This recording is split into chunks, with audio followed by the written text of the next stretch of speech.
Robla Board of Education Board of Trustees for December 14th, 2022. If you will please stand and join me for the Pledge of Allegiance. Allegiance to the flag of the United States of America and to the republic for which it stands, one nation, under God, indivisible, with liberty and justice for all.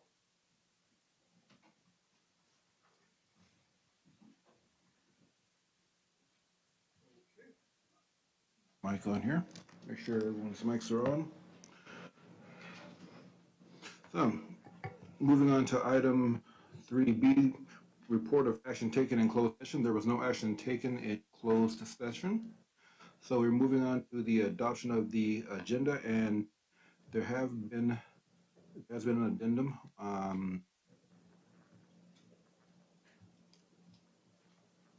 Let's see, we have added item 3E, and we have removed one of our reports. So is there a motion to approve the agenda as amended? So moved. Second. A motion and second. All those in favor say aye. Aye. Abstentions? The agenda has been approved. Okay, moving on to communications. Public communication. So members of the public may address the Board of Trustees regarding any special board meeting agenda item during board consideration of that time. And there's a government code, I'm not going to read that. Please note that if you wish to address the Board of Trustees on any agenda item, you should do so when the specific item is called for by the board president. We do have a submission process to comment in person, and we do have people in person here. Fill out a request to be heard card and give it to the board clerk. Your name will be called during the public comment agenda item or during the specified agenda item. And comments are limited for 2 minutes. To submit a comment online via Assembly Gamut meetings, we have our board assistant for that. And then we also have YouTube to submit a comment on YouTube. Type your comment in the live chat. The superintendent will share that comment. So we are entering the public comment section.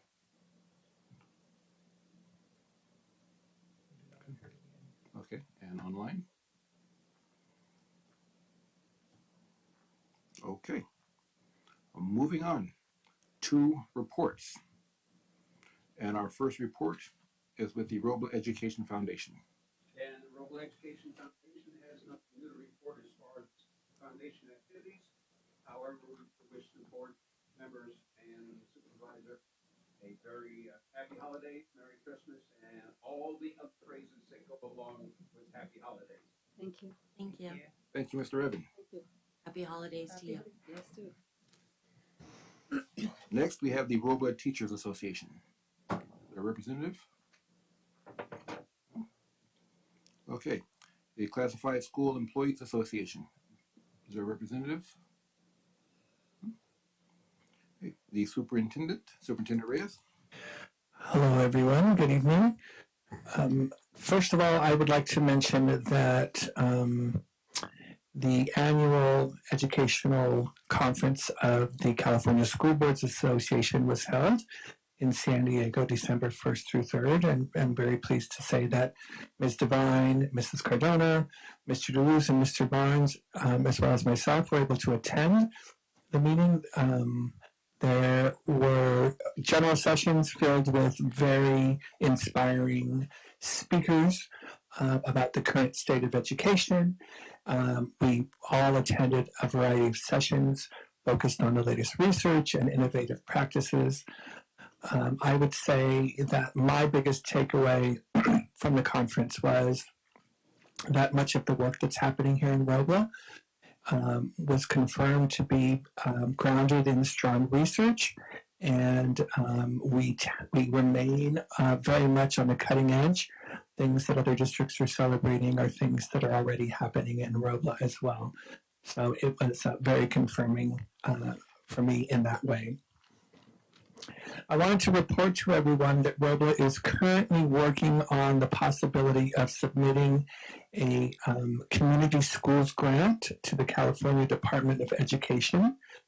Right now, they are taking applications for planning grants, which allow districts, if funded, to spend the next couple of years engaging with the community around implementing community schools. Now, interestingly, the philosophy behind community schools is completely this concept of engaging fully with your community, focusing on the whole child, and bringing resources that families need into the schools, things that are already happening in Robla and have been happening for some time. So this seems to be philosophically a very good match for how we do business in Robla and how we have been doing business. So we are working to possibly submit this grant. It's due December 20th. If the grant is funded, then we would have a funding to help us to work on some planning for implementing some new layers to supplement the work that we're doing now. I want to take a second to acknowledge a couple of people, Mr. Kath, the principal here at Robla School, and Dr. Monica Hudnall, who is the speech and language person here at Robla as well. They have been a driving force behind these discussions, and we're very thrilled that their level of excitement around these possibilities are something that are helping us all to consider some new approaches to expanding the work that we do. So I think that that's exciting, and I will be very pleased to keep the community informed about how that plays itself out over the next few months. I had the great honor of attending the Strings Project concert on Monday night at California State University, Sacramento. Just to make sure the community is aware, we have 50 students or so that are currently participating in the Strings Project at Sac State. And this is the culminating activity for the fall semester. The concert, I have had the pleasure for many years of attending this concert, and it's always very exciting, and it's so much fun, and the kids are so proud, and they look so fabulous up on stage. It's always a very great event, very, very celebratory. And this is my opportunity also to acknowledge Cindy Lyon, our Director of State and Federal Programs. I know Strings doesn't sound like it has anything to do with state and federal programs, but this is who Cindy is, and when she knows a good idea, she gets behind it, and she is truly a driving force behind making sure that we have lots of kids participating in Strings. And of course, our dear friend John Whalen, who, along with the Robla Education Foundation, does so much, both financially and in so many ways, because that's just John's way of doing things to support them. Like saving a seat for the superintendent in the second row at the concert, things like that. And so we are, it's just such a wonderful thing that we do at Robla, that we have this partnership with Sac State and the music department. We are in the holiday season here in Robla, and lots of things are happening. Just wanted to acknowledge all of the work that's gone into winter concerts that are happening at our schools. I have heard that Santa is showing up at some of our schools this week with a couple of his elves, and that's been something that the kids seem to be responding very well to. We are again participating in the Winter Wish List activity in collaboration with Sac Republic and the Optimist Club. So this Friday, volunteers will take wish list items, things the kids have said they want for Christmas, to families. We actually deliver them to the homes, and then next week we will be distributing food to families on the 22nd, right? Yeah, 22nd, and that's a fun thing to do too. And I'm very pleased to share that I was informed today that Robla will be doing a food distribution to our families next Wednesday. So just to help out with families who may need some food over break, we will be working to make sure we get some to them. And then finally tonight, just happy holidays to everyone, just to wish everybody well. I hope that everybody finds some time to get some rest. I know holidays can be hectic, but please try to find some time to do some rest and relaxation, because that's good for you and good for all of us when everybody stays healthy. And that's my report. Thank you. Thank you. Next, we have board member reports, starting with Trustee Hamilton Starks. Okay. Trustee Devine. Nothing to report. Trustee Cardona. I also want to wish everybody happy Merry Christmas and happy holidays for sure. You got it. And that's my report. Trustee Deuce. Yes, so had a chance to attend while at the annual education conference for CSBA. Had a chance to attend Delegate Assembly, which is a group of delegates who are elected, who are board members throughout the state, and we basically are the policy-driven arm for the California School Boards Association. Interestingly, this year was probably the first year, thanks to technology, where they did actually a very inclusive process of allowing us to be involved in helping to set the policy direction of the organization. So you're going to start to see a lot of things that we've been talking about here. You'll start to see those kind of start to manifest in the policies and the legislative policies in particular that the organization is both advocating for as well as supporting and or opposing. So anyway, that was really kind of the main thing that I wanted to mention. And I, as you heard, had the opportunity to attend the CSBA conference, and as Superintendent Reyes said, it is very uplifting. It's a place where you can kind of recharge and get excited about the next year and about new things, but it's also reaffirming because you learn about what other districts are doing, and you try to see if you're on par or ahead of the game. And it's really nice to know that we really are ahead of the game in a lot of areas, and that we really work hard here, and it really shows. So I'm always proud of that. Okay, moving on to our annual organizational meeting, part 5. We get to this is nice. Administer 5A, administer oath of office to newly elected or re-elected board members. And we'll turn over to Superintendent Reyes for this. Thank you. Yes, thank you. So we already administered the oath to Ms. Hamilton Starks when she attended her first meeting. And so now we have, it's Mr. DeLuz and Ms. Cardona, right, who have been reelected to the board. Congratulations and thank you. So maybe if you would step up to the podium and I could administer the oath of office to you. You're going to use your iPad.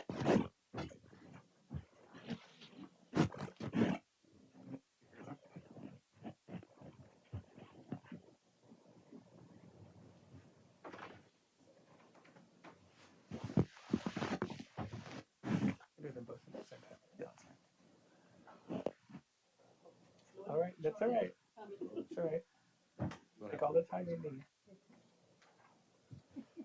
Okay, please raise your right hand and repeat after me. I say your name. I, Greg DeLuz, Do solemnly swear swear that I will support and defend that I will support and defend the Constitution of the United States the Constitution of the United States and the Constitution of the State of California and the Constitution of the State of California against all enemies, against all enemies, foreign and domestic. foreign and domestic, That I will bear true faith that I will bear true faith and allegiance and allegiance to the Constitution of the United States to the Constitution of the United States and the Constitution of the State of California, and the Constitution of the State of California, and that I take this obligation freely and that I take this obligation freely without any mental reservation without any mental reservation or purpose of evasion, or purpose of evasion, and that I will well and that I will well and faithfully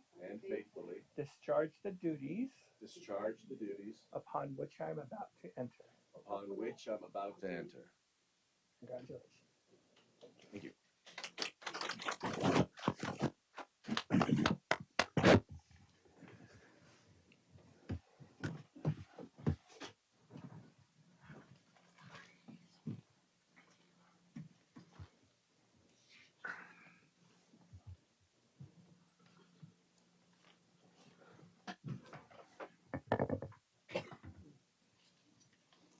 Okay, as we move on to, excuse me, next part, we will be electing our officers for the next year.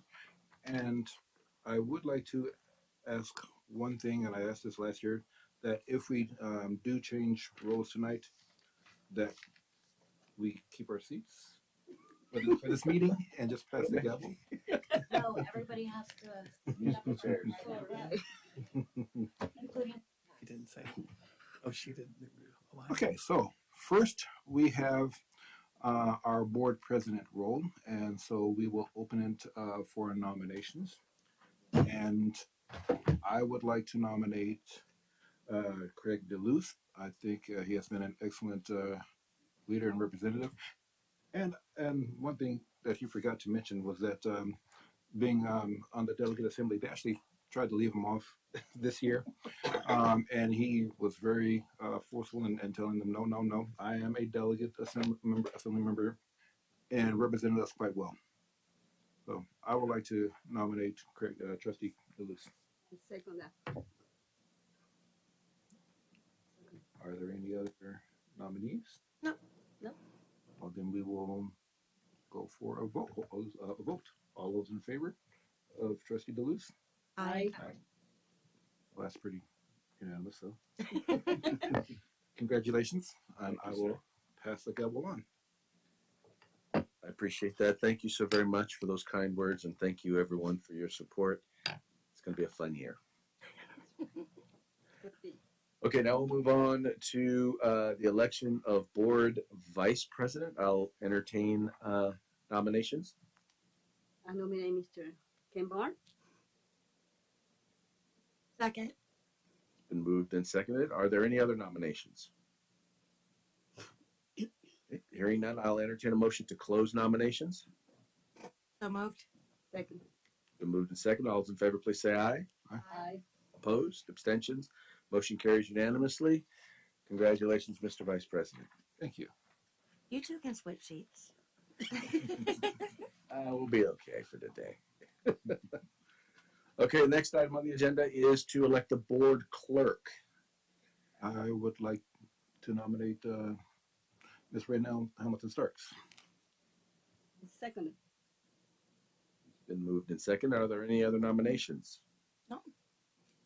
Hearing none, I'll entertain a motion to close nominations. So moved. Second. Been moved and seconded. All those in favor, please say aye. Aye. Opposed? Abstentions? Motion carries unanimously. Congratulations. Okay, next on the agenda is the appointment to appoint a board representative to the Sacramento County School Boards Association. I'll open the floor for nominations. Nuvia, would you like to do it? I'd like to nominate Ken. Ah. Ken Barr. So moved. Been Or not moved- so moved. Second. It's been moved and seconded. Are there any other nominations? Hearing none, I'll entertain a motion to close nominations. So moved. Second. It's been moved and seconded. All those in favor, please say aye. Aye. Aye. Opposed? Abstentions? Motion carries unanimously. Thank you. Congratulations. Thank you very much. And item F, nomination to Region 6B CSBA delegate for the delegate assembly. I actually had a couple questions, and Yes. since we have a resident expert here, I'm going to ask those questions.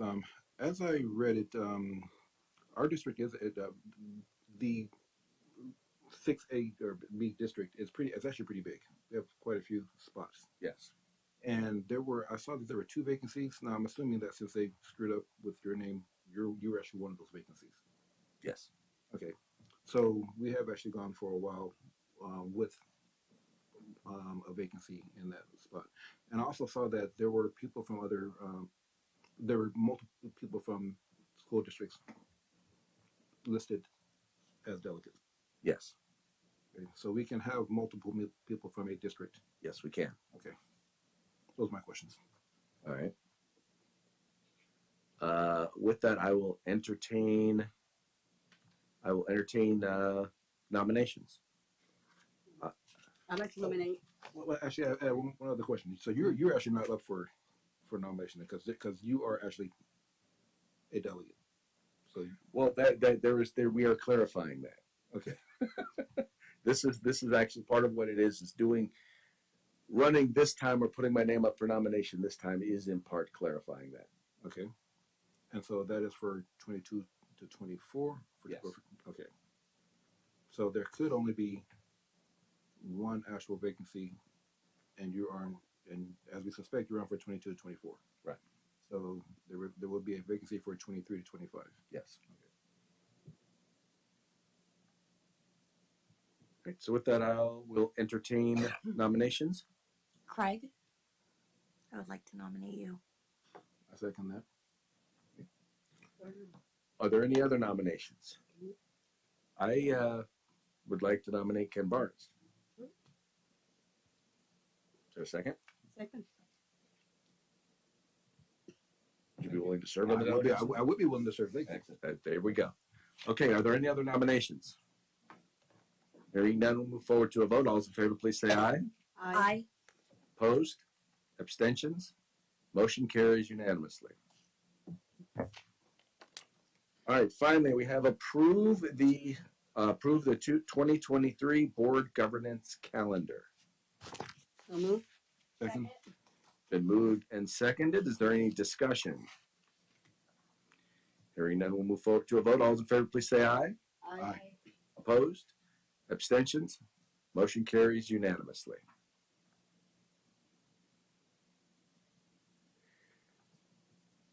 All right, now we're going to move on to presentations and information. The facilities update has been removed. I know how disappointed you all are that we're not going to get a facilities update today, but we'll be handing out Ron's cell phone number after the meeting in case you want to give him a call and get Or we can make next month's meeting twice as long if you like. it.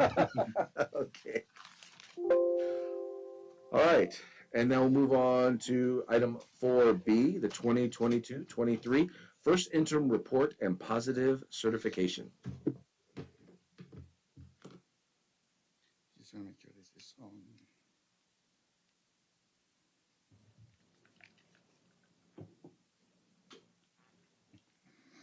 on. Good evening, President DeLuz, board members, and Superintendent Reyes. Tonight we're presenting the 2023 first interim report that includes this fiscal year and the following 2 years. Keeping in mind our vision statement, every student reaches their potential, reach in potential in a growth minded environment, reach in challenging practice, and reflect the learning for all.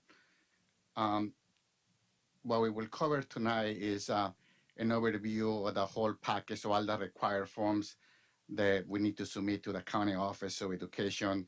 We will discuss a little bit about our budget assumptions used to complete the first interim. We will spend the majority of our time in the general fund. Some changes that has happened since the budget adoption. We will touch a little bit about the other funds, the multi-year projections, what are the opportunities and challenge, our next steps, and a recommendation. The budget assumptions.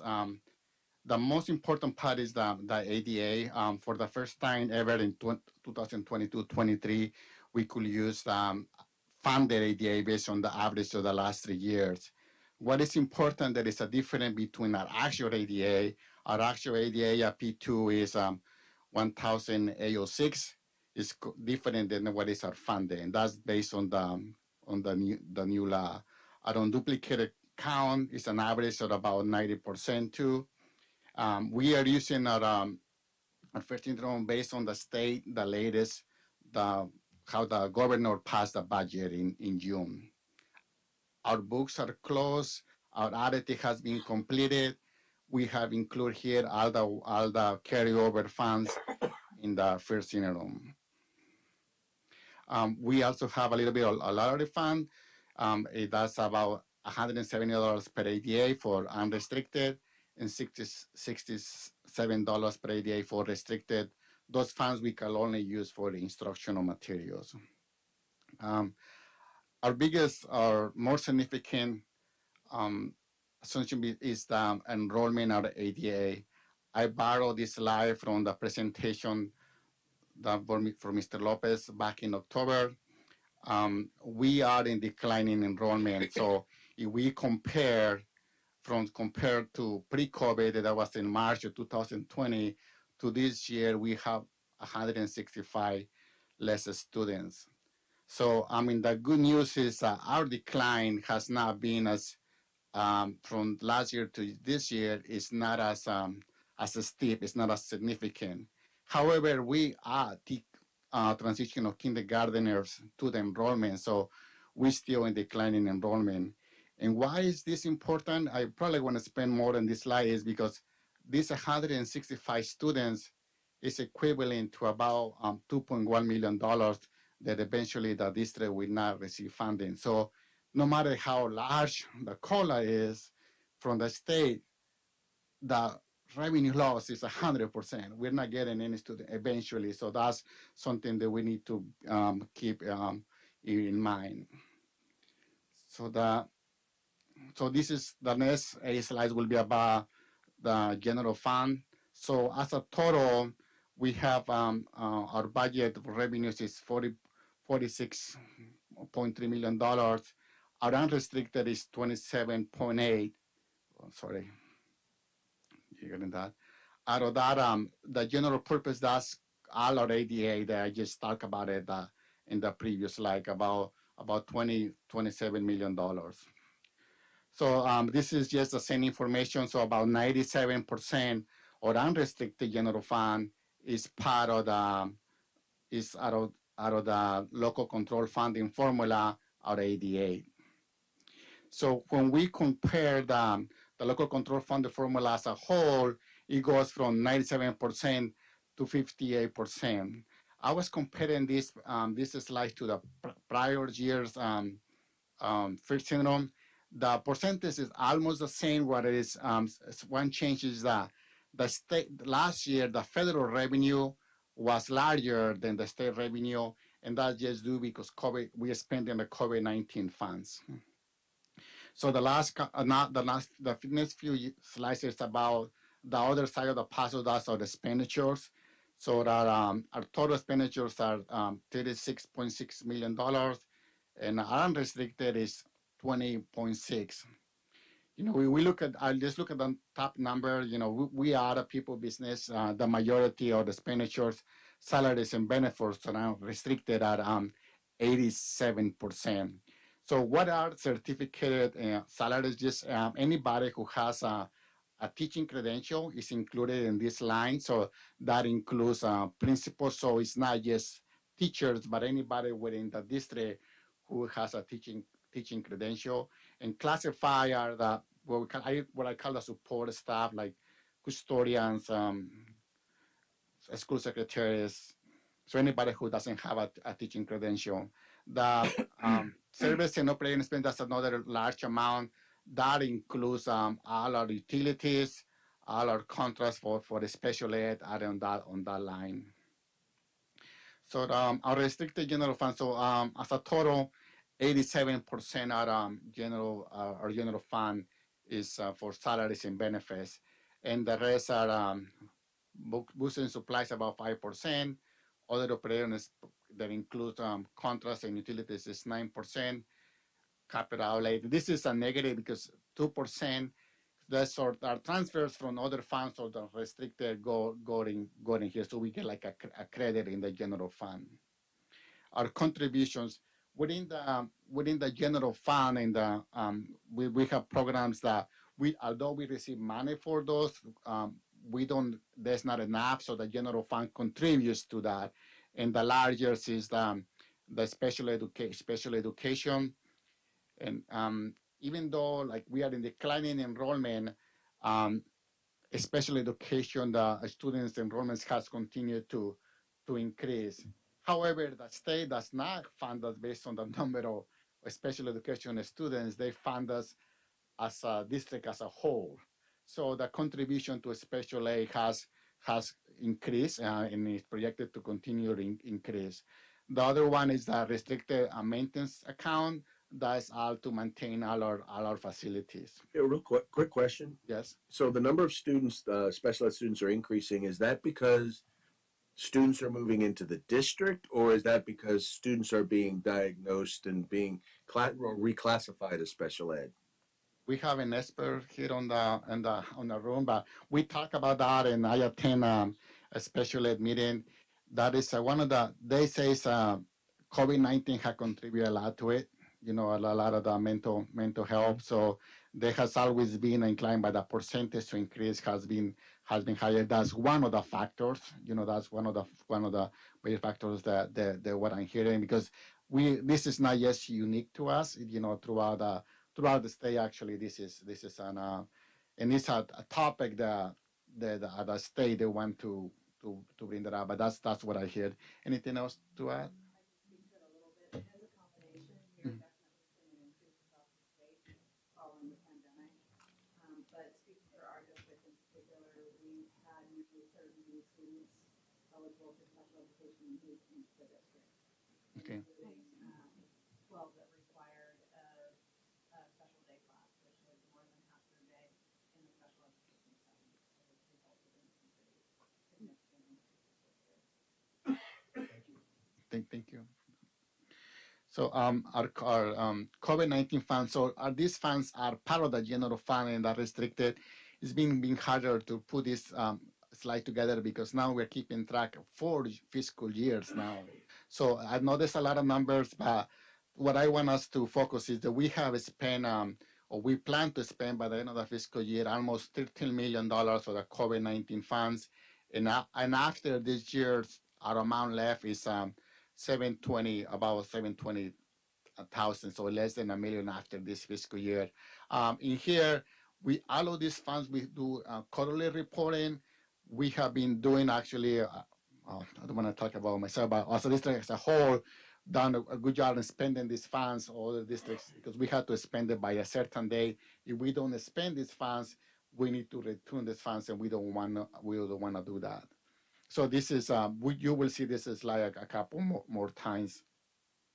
So this like actually you have seen all of these numbers on previous slide. This is a summary of everything that is in the general fund. So you saw all of these numbers. So I just want to say, like, we start with a $19 million, and our projection is 27, almost $28 million. And before you think, oh, that's a lot of money, we have not settled negotiations yet. That's very, very important. We talk about it, the majority of our expenditures of salaries and benefits, we are not settled, and they are not included in the projections, because if we want the integrity, we're still working with our bargaining units until we're settled, then we include it. So the budget will change. So that's where we are in. And I want to spend a little bit time. This is like a new slide. You did not add out like the restricted fund balance, the $10.3 million right here. You may say that's a lot of money too, but that's 17 programs. And out of the 17 programs, you will find this breakdown in page 42 or the 133 pages in your audit report. 3 of the new programs, that's the expanded learning opportunity grant, the arts and music program, and the learning recovery make almost 84% or $8.6 million. So that's where you see this number right here is the $10.2 million. So that's a lot of detail where these are new programs. And now we go to the next slide, you will see like, oh, we have all this one-time fund. It doesn't mean we have to spend it right away. We have a spending deadline, so even though they are one time, we have to spend it by June 30, 26. This is our new programs, and the other one by June 30, 28. So planning and how we're gonna use these funds in a way that we serve our students. So these two new items are new in the first interim. They were not included in the adopted budget. What was included, we were at that point in time in the May revise, we were thinking we were going to receive one-time discretionary funds. So we did not receive those, but we received block grants. So we're thinking like now is just categorical money. So these are one-time funds, even though we could spend it for a few years. Okay, another thing that is new, I talk about this, the local control funding formula is now could be funded based on the current year, the greater of prior year or the average of the most recent year. So we are using the average of the last three fiscal years. The spending learning opportunity is not really new, but what is new is all those requirements. So the governor or the state give us a lot more money, but there's more requirements that we need to comply. The transition on kindergarten is a new program. We do receive additional funding for that, for those about 2,800 more per student. They call it as around, but there's a requirement that the ratio is 12-1, where 2 adults have to be for 24 students in the classroom. And the next year it goes 1-10. With the other funds, this is just a summary of what is the beginning balance. So we are projected to have a positive balance in all our funds. So it's a required that we do the multi-year projection in not just for this fiscal year, for the following 2 years. And this is a summary of the pages included in your report. I think what I want to say is that it's going to change. You know, the projected, once the state governor does their budget in January, we had to revise our projections for the following two years. And what are the opportunities? You know, the reality is the inflation cost. If we were thinking about it last year, just 1 year, the state had a surplus. The state was giving money back to is giving back to the citizens of California, to the residents of California. A year later, not even a year later, we're talking big deficits, costs. So it's a lot of uncertainty. That's why reserves are really important, because if we don't have reserves, when changes like that, they're so volatile, then we do some drastic changes are happening. That's the less that we want to have, because there's a lot of stability for the students. So that is a challenge. Our next steps, we will hear about the governor's budget in January. The audit is completed, but the auditors are so busy they will not be able to do the presentation today, so they will do that in January. We will be back before March 15 to present the second interims. We will continue our engagement with our partners. We're working with our bargaining partners. We still have not settled yet, but we have a positive relationship. We are communicating back and forth.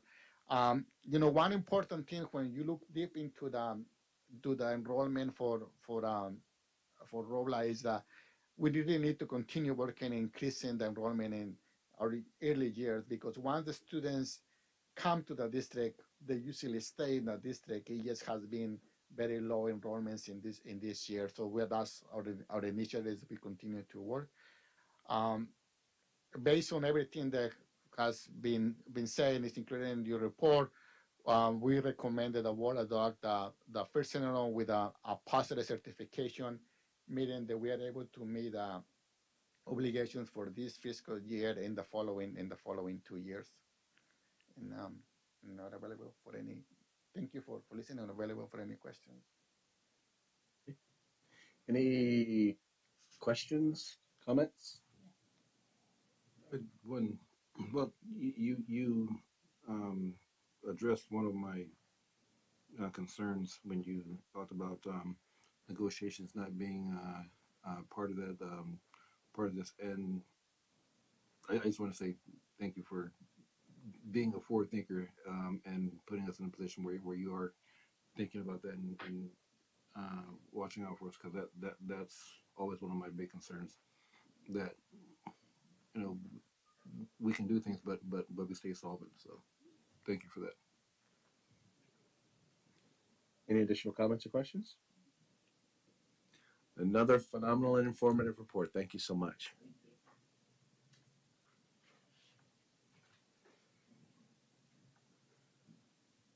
All right, and now we'll move on to 2022-23 SPSA updates.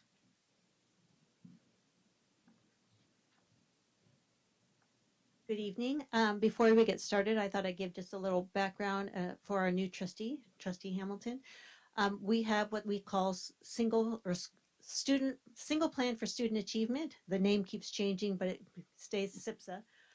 That are the school site plans, and the school site plans are a requirement of both state and federal, so part of LCFF, as well as Title I funding. So the school level plans are actually put together in the end of each school year for the following school year. And the object of the plan is to mirror what is happening with the LCAP in our district plan. So tonight, what you're going to hear is an update from some of our principals. They'll be this time in our next board meeting as well. They're going to share with you where they are in terms of what they had planned at the end of last year, and if there was any major changes. We saw the data from the dashboard in our last board meeting, but the school sites know their student data back in August. They don't have it compiled in such a way that it's presented for the public, but they do have individual data, and so they've already been working with the data that they had from the minute school started. So tonight we would normally have Main Avenue and Taylor Street School, but Miss Newhouse isn't feeling well, so she's not in tonight, so she will give her presentation in January. But we have Miss Crisp, who's going to share with you what's happening with Taylor Street School.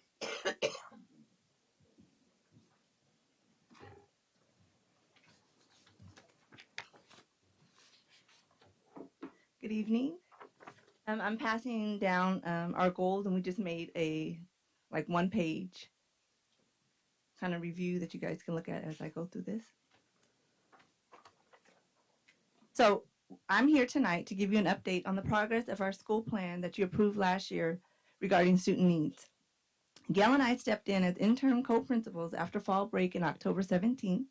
This is our 9th week as co-principals of Taylor Street. At this time, we were able to analyze our CAS data to see where our students are academically and assess potential next steps in student instruction. In addition, teachers gathered data through district benchmarks to keep us appraised of our students' academic progress. Our goal remains to increase the number of students who meet or exceed English language arts, math, and science standards. Teachers gathered data through district benchmarks to keep us appraised of our students' academic progress. We continue to meet in PLCs with teachers and specialists to analyze and discuss current data and make adjustments with student groups for English language development groups, extended day, first teaching, and tier support for our specialists. So on your handout, you'll see for goal 1, it was to improve grade level performance in English language arts for all students, specifically for English language learners and African American students. Gail and I became aware that Taylor Street did not have WIN time. WIN time stands for what I need. It is a time set aside every day for primary and intermediate students to receive instruction in smaller groups. It is a school-wide intervention, so that means all teachers are on board. It's a time where teachers and specialists focus on instruction based on the needs of the students. This is a time where students receive designated English language development, reading instruction, which include phonics, reading literature, writing, math, and even science this year. Our multicultural outreach specialists focus their time on African American students and their needs as well. After much planning with teachers, we implemented this program this week. Woo! Making sure students were placed in groups where they needed the most academic support. So we started on Monday, so really excited. And meeting with our leadership team, we just decided to make writing our site professional learning PLC focus for this year. We have many new teachers that could benefit from how to get started with writing and reading and making that connection. Bob Krongeyer, our GATE teacher, has worked with the UC Davis Area 3 Writing Project for 10 years, and this is a professional development network in California to improve the teaching of writing. Bob has the expertise to lead us in our writing PLC for the whole year, so we've already had 3 of those. To enhance our writing focus as well, we've had the B Street Theater writing workshops going on for the last 3 weeks. It's for the intermediate classes, and the B Street Theater sends 2 employees They came to our school every Tuesday for 3 weeks. They visited our intermediate classes, and the kids were writing to production. And they finished up on Tuesday, and they're really, really excited. The director of the B Street Theater is going to choose one of the writings that will hopefully go to production and will be acted out by professional actors throughout Sacramento if they get selected. So really excited about that. For goal number 2, it's also to improve grade level performance in math for all students, specifically the English learners and the African American students. Our newly implemented win time will ensure that students receive support in math as well. In addition, the district has provided professional learning on counting collections. Gail and I support teachers at this site to provide consistency with this program, and we purchase more manipulatives. We visit the classrooms. We've had discussions and sharing also through our PLC and at staff meetings. And in addition, our PLST, John Byram, has done some demonstration class lessons in the classroom as well. Goal number 3 is to increase the number of students who make expected annual progress on the LPAC state test. Teachers continue to provide integrated and designated English language development to their students. Our win time allows for our EL specialists to see more students for second dose groups, so she gets to see them twice a day at sometimes, since more teachers are now teaching designated ELD students in the same block of time. In addition, the English learner specialist has identified the language level of English learners, level 1, 2, 3, and 4, to help us group. That's how we grouped our WIN group and analyze the data to determine which students just need a little bit more targeted instruction. Okay, if I'm going too fast, you can just tell me to stop. Okay. Goal number 4, to increase parent support for school. This is really important for me too. Our first parent-teacher meeting was held in October when Gail and I began as co-principals. We had very few parents attend at first, but then we contacted parents through School Messenger, our BCLA, emails, we made phone calls, and then our second meeting, we had over 20 parents attend, which is great. Many of these parents are now supporting us with our Winter Festival, which is happening tomorrow night. We're continuing to work hard with the communication with parents through the School Messenger, our parent newsletter, flyers, email, phone calls, and our marquee outside of our school. And then we're still working on recruiting parents for our school site council. Goal number 5, our last goal here, is to improve the school climate and daily attendance. Growth and achievement, we know, comes as a result of school-wide emphasis on meeting students' social and emotional needs, as well as the academics. We have 1 full-time and 1 half-time mental health clinician to support individual and small groups of students with social emotional needs. In addition, the clinicians provide professional learning to teachers to assist in the implementation of strategies in the classroom.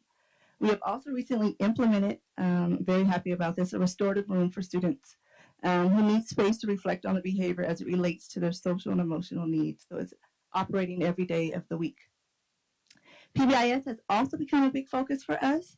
We had our very first PBIS assembly 2 weeks ago, which I helped MC, and where we demonstrated respectfulness and helpfulness through student-made videos. We also had them. We distributed PBIS posters to each classroom with expectations, and the teachers were really, really recommending that they go through it on a weekly basis. We also do shout-outs once a month, and the students are recognized for whatever character trait we have going on that month, and they get a certificate and a small prize and recognition in front of their peers, which has been really huge. In addition to that, the physical education for our students is also important. From our enrichment teachers, we have added a morning mile for our primary and our intermediate students. So Mondays, primary, Fridays, intermediate. In addition to that, there's a soccer practice and team, and then we also have the tap and ballet classes, thanks to Mr.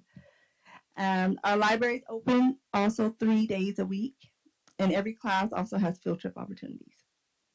So, in summary, although we didn't write the core actions, they're solid, and we are going to keep adding them, and if we need to add some enhancements to focus on some things that we have seen as we started as co-principals in October. For example, what we mentioned earlier, our writing PLC is going, we had B Street Theater, and we are also looking into a program called Playworks, which is a program to help students learn how to play well together in order to minimize behavioral issues on the playground and build teamwork and play skills. So we're a little busy. Any questions? Can you tell me exactly what a restorative room is? Oh, absolutely. It's a space for students to go to reflect. So let's say they made not so good choices out at recess or in the classroom. So during their lunch, they'll go and they'll be with our mental health clinicians and just reflect. So they'll do a think sheet. They'll be in a circle and kind of go over why they did what they did. Okay, thank you.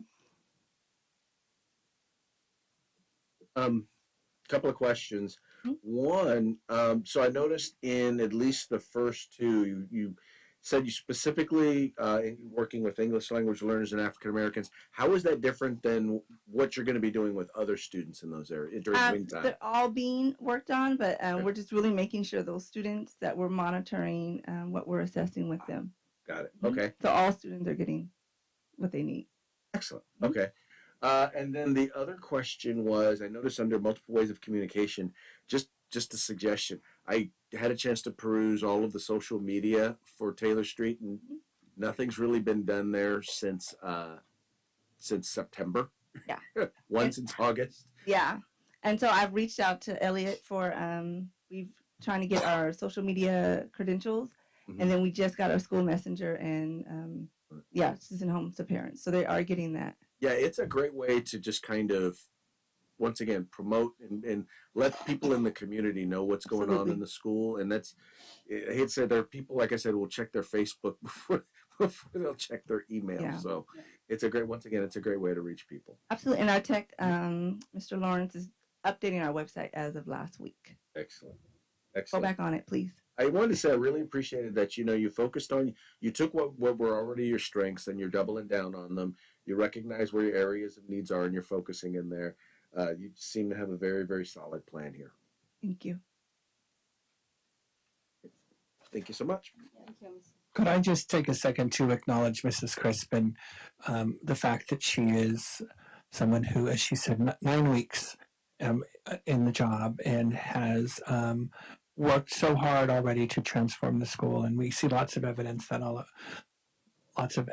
that all around. But I think that we want to make sure that we're commending the work that she's been doing along with Mrs. Hunt to very quickly analyze what the needs are and very quickly have taken some really significant actions at the school. And we're just really grateful for her work, and we're grateful for her willingness to pitch in when the need happened. Very much appreciate that. Thank you for sharing that. So as I said, we would normally have one of our other school sites tonight, but she will present with the other 3 school sites in January at that meeting. And I just wanted to add to my introduction to the school plan, the SIPSA, that this plan is when the sites receive LCFF money as well as title money that's specific for them to use in the way that they see aligns with the goals of the district, but in their particular needs. So for example, here, Ms. Chris was talking about the B Street Theater and Playworks. So those are 2 things that she came back and said, we'd like to kind of switch around how we're using our Title I funds and focus them in this way. And they still align to what the actions were in the plan. It was just kind of shifting a little bit to specify exactly what they wanted to do. And the Playworks program was something that we talked about that was a program that Ms. Chris had found out about that's to help children with how they behave on the playground and how they interact on the playground, and to be able to find activities to do on the playground, because that was one of the things that they noticed when they came in, is that children really just didn't know how to socialize and interact. So therefore there was a lot of behavior issues that were happening out on the playground. And so this is their response to addressing that need. Okay, so again, this is the recap of kind of where they are with the plan for this year. And then you'll start seeing at the end of this school year what they're looking towards as they move forward into the next school year. Okay. Thank you so much. Okay, now we're going to move on to item 6B, PBIS, Bullying and Prevention Report.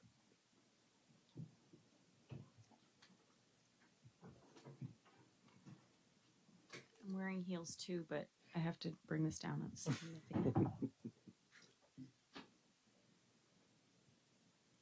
Good evening. I'm Jennifer Ruby. I'm one of the coordinators of School Climate.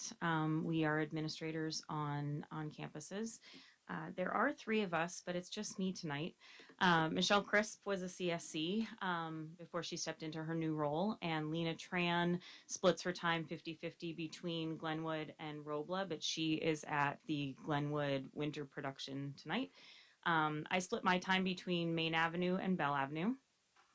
The 3 of us are fairly new teams, so I'm in my 2nd year in this position, and Michelle and Lena are in their 1st year in administrative roles. Prior to stepping into this position, we were all professional learning support teachers, and then before that, we were all classroom teachers in Robla. So that's the background that we bring into this role. So as coordinators of School Climate, we basically are tasked to impact the general feeling that people feel when they step onto our campuses. And, you know, when you walk onto a campus, you get a sense, is there calm? Are things in order? Do people on campus feel safe and connected? And every spring, we give a school climate survey to our students in grades 3 through 6. The questions center around school belonging, school climate, and school safety. So school belonging is generally, do people feel like they are valued members of the school community? The questions include things like, how much support do the adults give you? How much respect do other students give you? And as you can see in students grades 3 through 5, only about 56% of our students responded favorably to those questions. So we're falling about midway compared to others nationally. With school climate, about same thing. We hit about 52% responding favorably to questions on overall social and learning climate. And the questions that are combined to create this score are around how much do behavior of others impact negatively your either help or hurt your learning experience. And this is an area where we are scoring significantly lower than others nationally. And then school safety, this is not only physical safety, but psychological safety. So questions regarding perceptions about their general well-being. A lot of the questions here focused around disrespect from others and physical fights. And so here only about 52% of our students responded favorably. And common themes that we saw in the free responses were around fights, bullying, bad language, and playground behavior, as Michelle mentioned. So this is our data for 6th grade. And again, these are the students that were in 6th grade last year. Again, the school safety responses were predominantly around disrespect and physical fights. So on the question that said, how often are people disrespectful toward others? Only about 21% of students responded favorably. So there was a significant level of disrespect between students. With school climate, again, we're scoring pretty low here in the 0 to 19th percentile nationwide. And so school climate, again, this is about behavior of others impacting your ability to learn. And then with school belonging, I found this one pretty interesting because the questions that were addressed in this section were, how connected do you feel to adults at your school? How much do you feel you matter to other people at your school? And how much respect do people give you? And 6th graders in particularly, only 39% scored favorably in this area. So common themes here were fights, trouble, teachers, bullying, and stress and anxiety. So as a couple of other presenters have mentioned tonight, we are seeing increased levels of mental health and wellness concerns. And our students overall aren't feeling connected on our campuses. So we know that connection, particularly connection to adults, is a protective factor and contributes to resilience in the face of adverse child events. And we are seeing new levels of trauma. Kids are walking onto campus with levels of trauma that we haven't seen in the past. Sorry, I get emotional. These people know. We know that supportive, positive relationships contribute to resilience and overall well-being. That we've been looking at Robla, we've been looking at social emotional learning for years, but we've had a lot of turnover, and we have different situations now, and we need to readdress these needs. Whoa, we go back. Oh, I was like, that wasn't me, I swear. Okay, so back here. So some of the things that we are implementing here, we're working on restorative practices. We have some discrepancies on who has been trained, who hasn't been trained. Some sites have gone through trainings, some haven't. Social emotional behavior learning is, we are working to embed it in all classrooms. But again, levels of training are inconsistent. I believe 3 years ago, there was a zones of regulation training while we were on lockdown, and I believe over 100 employees participated in that training. There was also a zones of regulation training for new teachers before school started this year, but we continue to get requests for additional deeper training, and I'll talk about that toward the end. Second steps is a curriculum for social emotional and interpersonal skills, and that has been in our district for years, but last year we rolled out the digital program, and the digital program doesn't entirely align with the program that the teachers have been teaching for years. It's a lot of the same skills, but just the manipulation of the on the online platform is a little bit different. Accessing the materials is a little bit more challenging. And while we've rolled it out at staff meetings on the different campuses, the teachers are still not completely solid on how to implement it. And then Sammy Circuit, we've had contracts in the past with Sammy Cater. He's the one pointing at us.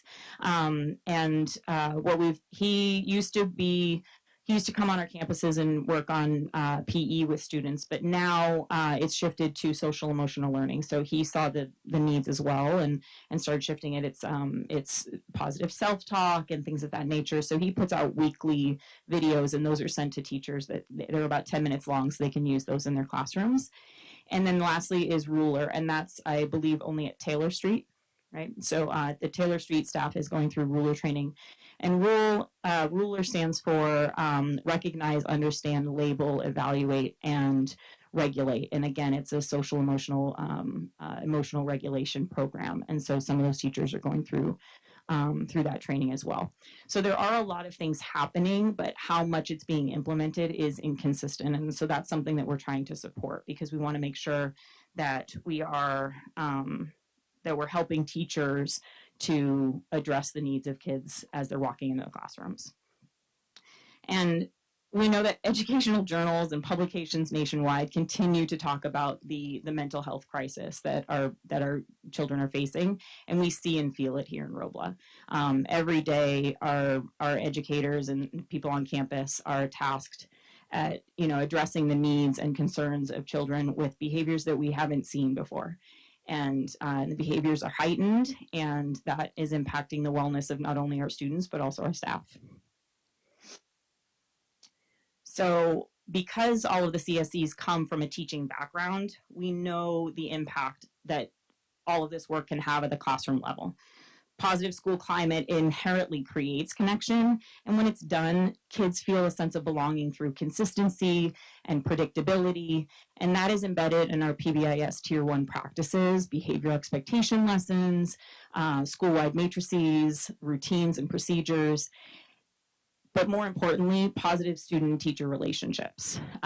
That's where all of that belonging and connection begins. So some of the restorative practices that Michelle was talking about, morning rituals, positive closures at the end of the day, routine greetings with children, community building, all of those things help to create connectedness and reduce some of that, that anxiety and tension that children are feeling. So all of these things also have a positive impact on attendance. The more connected, we were talking earlier about ADA, and attendance is low this year. We have days where, I know that particularly at Main Avenue, we have days where we're in the 75th percentile, or 75% or lower of our students are on campus that day. And a lot of that has to do with connectedness. And when there are events and recognitions and awards and things like that, kids feel connected and they feel like I belong here and they want to show up. So these are all things that we have to continue to embed in our daily practices. Let's see. Checking to see if I hit all my points. All right. So again, the CSC team, we see the immense potential of supporting teachers in implementing all of this. We know that it's tough to make time in their day when there are so many curricular demands on their time, and we do have a lot of newer staff, and so creating that balance in their classrooms between academics and social and emotional supports for children. We know that we can't, if the kids aren't ready emotionally, they can't attend to the academics. So we really have to address those needs as well. We see that there's a need to support teachers in this work. And we're trying to create plans so that we can create more consistent systems for that support. The CSC spend a lot of our time on prevention. As Michelle was saying, there are a lot of things that happen out on the yard. So parking lot, the yard, the cafeteria, that's a big part of our role. And then school-wide PBIS, so positive behavior interventions and supports. So reinforcements, rewards, monthly assemblies, character traits, the incentives like Panther Paws, Gold, Gator Gold, Tiger tickets. So recognizing students when they are doing things well. And whenever I'm talking about those tickets, as a classroom teacher, I was not a big ticket giver, but I was huge with positive praise. So even more important than the ticket is the conversation that goes along with the ticket, acknowledging the student by name, what they did, what you saw, and building that connection. We have consistent monthly PBIS Tier 1 team meetings, so using our data to drive the decisions that are happening on our campuses. So if we see that there's a need on the playground, pulling in a program like Playworks so that we can, or the Student Safe School Ambassadors at Robla, different programs that are helping students to connect with one another. We are working still with bully prevention. We have a bully prevention grant, and some of that money has been spent on the Second Step digital program. Another piece of that grant has been spent with the weekly videos for Sammy Cater, and then each site receives about $1,300 to spend on. To spend on the bully prevention work. So I know that some sites are spending that money on building social emotional learning libraries for classrooms, so that they have books to work from when they're doing class meetings and things like that. Other sites are using it for t-shirts for students. I know that at Bell, we just changed our colors and our motto. And so our kids are saying, when are we going to get orange t-shirts? Because the staff hasn't. So that's a connected piece. If they're wearing our shirt, they feel more connected. They feel like they're part of the community. So trying to see what the needs are on the campus and spending it in that way. So we do, of course, have challenges that are keeping us to some extent from doing some of the prevention work. So on a typical year, we will see, the Second Step, zones of regulation, those types of programs, those are Tier 1 supports. And if we're doing them well, they should impact and they should work for about 80% of our students. And then beyond that, we go into Tier 2 supports, and that might be small group instruction and things of that nature to reiterate some of that work. Generally speaking, about 5% of our students need Tier 3 supports. We're seeing right now our high need and urgent behaviors, and what I pulled into that data point are students who are eloping from campus, eloping from classrooms, so they're leaving class without permission, running from staff, verbal altercations with staff, and physical aggression. So those are the three main behaviors that I pulled for that data point. And we're seeing on our various campuses, rather than being at 1 to 5% of our behaviors are in that nature, we have, students exhibiting those behaviors. Rather than being at a 1 to 5% of our students, this year we're seeing it more of 5 to 10% of our students are are in that category, who on a weekly basis are having major office referrals for those high need and urgent behaviors. So that has a significant impact on staff and student wellness when we're having those types of heightened behaviors. And then obviously the time that we're spending on discipline and responding to those behaviors impacts our ability to work on connection and prevention. So this is a typical week in the life of a CSC. So about 51%. And so this I pulled from my schedule and Lena's schedule. So we compared what we were spending our time on. And about 51% is on supervision. This is hours where students are on campus. So, so before school, meeting kids at the bus, greeting them by name, being out on the yard, recesses and lunchtime being out there. Now, of course, there's overlap because when we're out on supervision, we are connecting with students, we are recognizing students, but a lot of it is also prevention. So like Michelle said, we're seeing issues on the playground. And so we know who our students are that are in that 5 to 10%. And so we're out there monitoring, guiding, sometimes reteaching. How do you respond when someone doesn't pass you the basketball? How do you respond when someone passes you the basketball more aggressively than you wanted them to? And doing a lot of that prevention while we're out there on supervision and that reteaching and practicing of those expectations.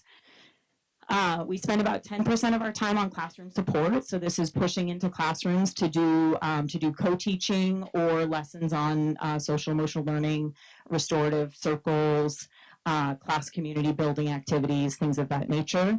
About 10% are spent on social skills groups. Last year, all of my groups included 4 students or more. This year I have, of my 5 social skills groups, 2 of my groups are one-on-one. And that's because of the needs of those students required students to be in a one-on-one setting rather than a group setting because of what triggers their behaviors. About 1% of our time is spent on assemblies and recognition. Those are our monthly assemblies. And then that leaves about 28%. So 28% of our time is spent on discipline, responding to immediate behaviors, and then things like following the students that are running out of camp, running off from the classrooms and, sometimes hiding from staff, things like that. Responding to those things, investigating incidents. And so the time that we're spending on discipline is, again, not leaving us as much time for classroom support and social skills as we would have in a typical year. If 28%, if that's not typical, what would you say is typical for that 28%? So this is my second year in this position, and there are other site administrators here, but I've been told to not base my experience in the last 2 years of what this job usually feels like. So I don't know what this feels like in a typical year, but there are many days of the week where we go from one urgent need to another. And so I cancel a social skills group, or I, text a teacher and say I can't come to the classroom support because I'm dealing with a more urgent need, a safety concern. And obviously safety is going to take priority over, prevention and monitoring and supervision and things of that nature. So I can't answer that question because I'm only in year 2 and I've been told that these are not typical years. But I know that this is my typical week right now. All right. I don't know if someone else wants to address that. But.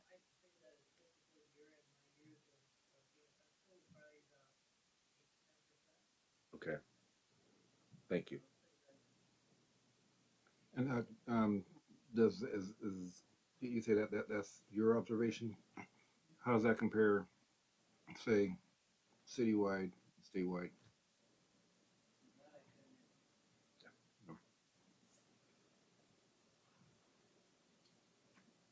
It just seems like a lot of the data that we've been seeing before, at least pre-COVID, seems like those numbers would be heading down because we were seeing a lot less disciplinary issues. We were seeing a lot fewer suspensions, a lot fewer detentions, and so anyway. Yeah, and I do think it goes along with a lot of what we're seeing with the mental health issues. And on my next slide, I'm going to talk about some things that I hope we can move into as a district, because kids are really struggling with anger management, interpersonal skills, how to manage playing tag, We have real issues with intent. Kids think, they get tagged and they fall down and they stand up ready to fight because they think that kid knocked them down when, a few years ago that would have been just a normal game of tag. And we're seeing that kids are a lot more reactionary. That was not a word. A lot more reactionary, and they're not managing their emotions as well. And so we're having to do a lot of modeling, a lot of role play, a lot of walking through it. And we're working with kids that weren't interacting with each other for a long time. And now we're coming back into a place where they're interacting with one another, but they haven't quite figured it out. And so we're having to do a lot of reteaching, a lot of modeling, and it's taking time. And I think it's taking more time than any of us anticipated it taking. So these are some of our responses and our interventions. We always use our data to guide our decision making. So we're tracking the types of behaviors we're seeing. We have MTSS teams at every site. Some sites are meeting twice a month, and some are meeting once a month. We talk about academics and how to respond to academic needs, and then social, emotional, behavioral needs as well. Restorative practices and logical consequences, we are trying to implement those as much as possible over things like suspensions and detentions and things of that nature, because we know that research shows that suspensions don't work. Suspensions don't change behavior. Walking through and reteaching and having kids talk things out they're able to learn the skills that we need them to learn. We are doing small group student support, friendship groups, emotion regulation, but again, we're seeing some of those behaviors that where some of the groups that were being held prior to COVID were things like how to ask others how to join a game, and now it's how to not fight someone during a game. So the types of things that we're working on are different. We have implemented some coordinated efforts with social workers and PLSTs for classroom level support and push-in. We're having to be a bit more directed, not just with the CSCs, but also with the social workers to just be in classrooms and working with students. And then again, the CSCs are providing some one-on-one support, and that's not oftentimes with the two cases that I have one-on-one support. It's because I don't have parental consent for them to work with a trained mental health clinician. And so they're with me instead.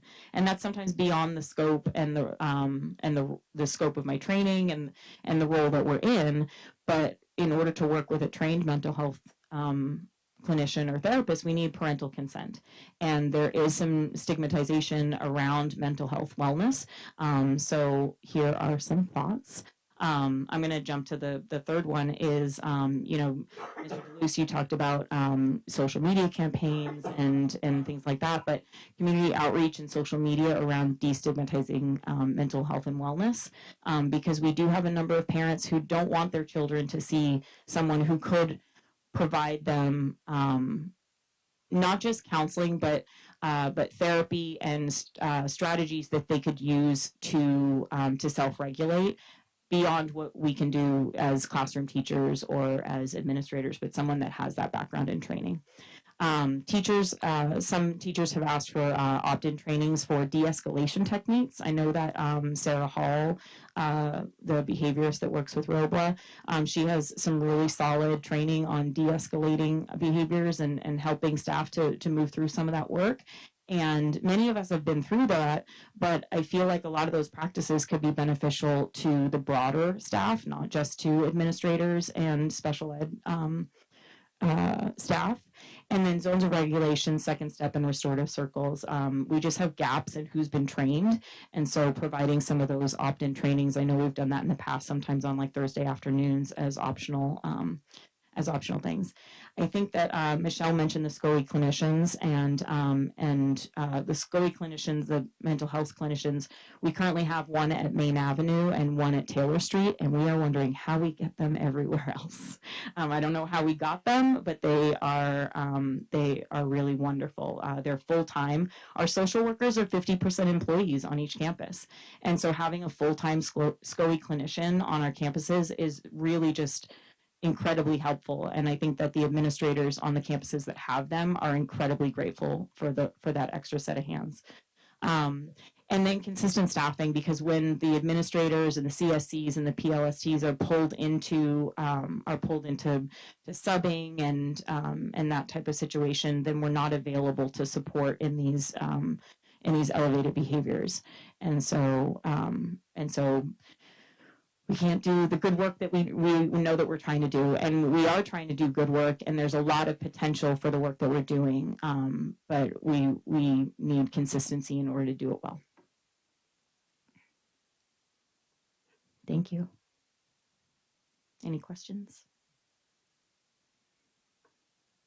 I had no question, but I have a kind of concern.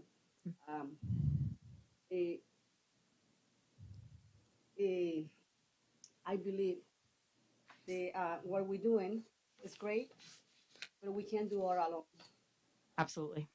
We need the parents. Absolutely. We need the community.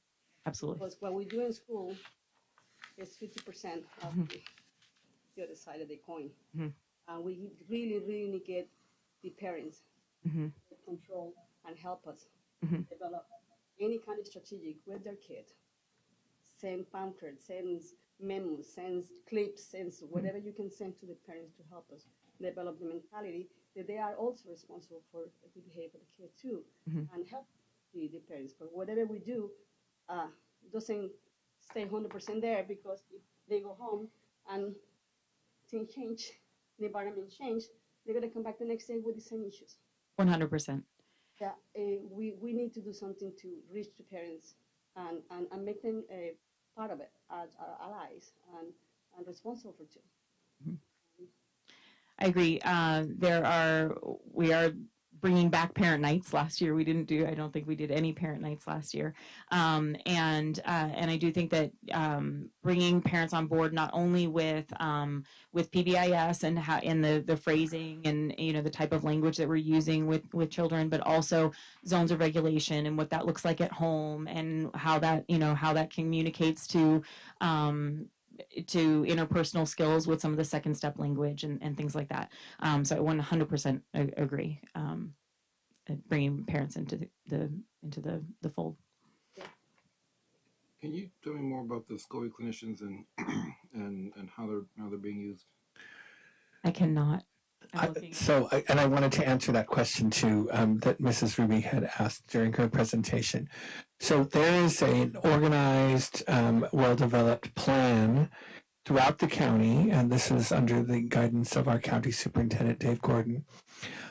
He has worked very hard to secure funding, and they're working to fund these positions through Medi-Cal billing.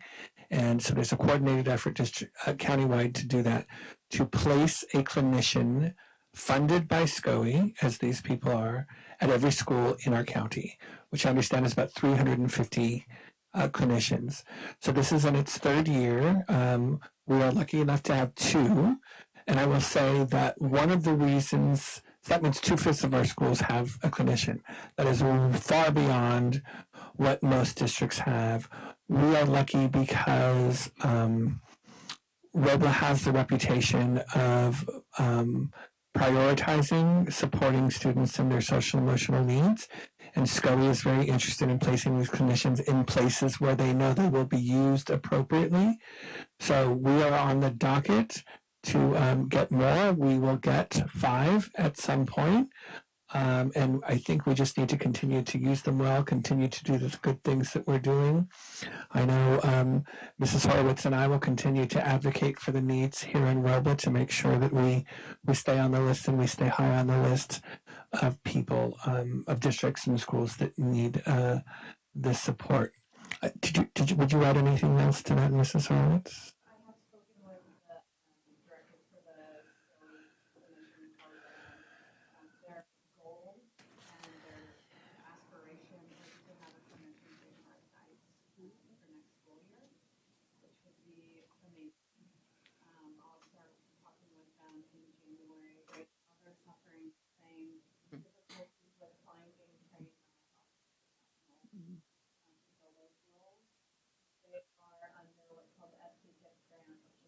school-based health, program.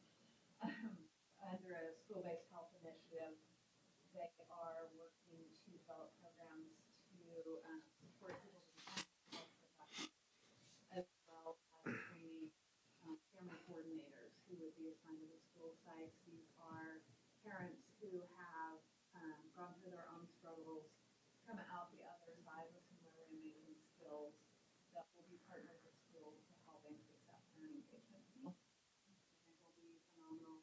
I met today with the school social workers at their PLC.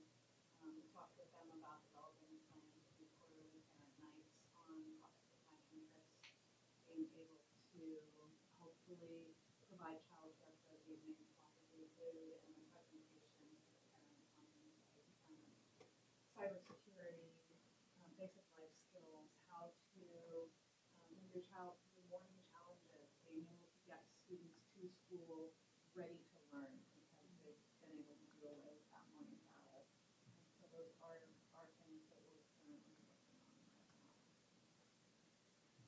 I know that we have also have a partnership with Hazel Health to provide mental health services through telemedicine.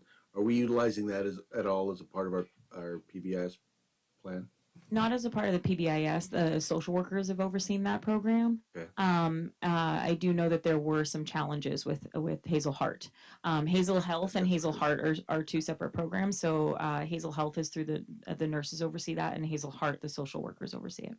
Okay. Speak a little bit to that also.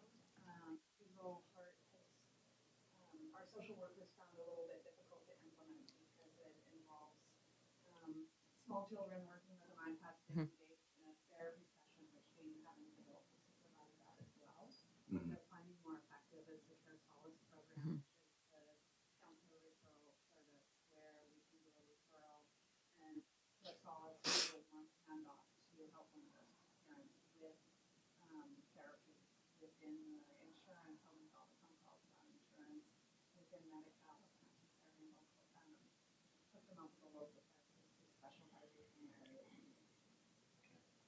You know, I just want to say, I just want to underscore the important point of bringing these commissions to our school sites, because as you know, as wonderful as we thought Hazel Heart might be, and as grateful as we are for the support service from Care Solace, at some point we really just kind of say, okay, here's everything we need to do now. We hope, you know, we cross our fingers that they'll go do it, and sometimes they have the ability to do that, and sometimes they do not.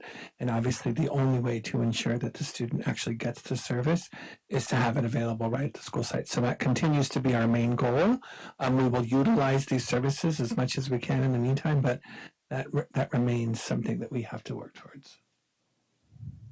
I don't know if this will help, but maybe we should work on trying to rebuild the sense of community with the students at each school. Over the last few years, it's been like a stay 6 feet away from each other. You can't trust people not to be sick and spread it around, or the look after yourself, just look after yourself. And the kids have been hearing this from their parents and from the news. Maybe if we focus on really turning the schools back into a community for the kids, it may make them look at it a little different and try harder to make the friends and make it a safer environment and be more accepting to each other. And we are trying to, you know, bring back assemblies and award recognition and things like that. And there are no physical distancing anymore. You know, and so we are trying to get back to a place where kids are just being kids, and we're having to help them navigate that. Yeah. And again, we're better able to build community and have those fun events and things like that when when we're not being pulled for heightened behavior. So it's that balance of, you know, trying to create community, but also trying to keep the campuses safe and the students safe, because that's obviously the top priority. But ideally, my role would be community building and school climate and things like that. But in this year, my role has been a lot more safety than community. And ideally, we get to a place where the role shifts back to community and connectedness and things like that, when safety becomes less of a priority. Um, 'Cause I have a couple of comments, and just lots of thoughts. When Trustee Duluth asked you about the numbers, and you said you didn't feel comfortable or didn't want to use the last two numbers, or you were advised not to use those as a base. And Oh, no, I just don't have that experience. well, exactly. Well, and I commend you on that actually because uh, it seems like that would be like trying to build on sand where you just you know it's impossible. Oh, and with the last 2 years, there have been so many variables that it's just tough. So that's my way of saying you have your work cut out for you. So thank you for your service and where you're going with this because I appreciate that. But that means that we don't really have a proper kind of base to go from because it's just kind of tough, you know, coming from where we were the last couple of years. So it seems to me, and I am not an expert. I'm not going to say try to give you advice. I'm just going to say when you figure out what you need, let us know that um, because uh, you're going to have to redefine the base. You're going to have to redefine where we go from here. And so that's why I'm not going to sit here and try to even begin to advise you. Just you're going to find out lots and lots of things as you have found out. And when you do figure out something that you need, let us know right away. That I like that phrase. What I need.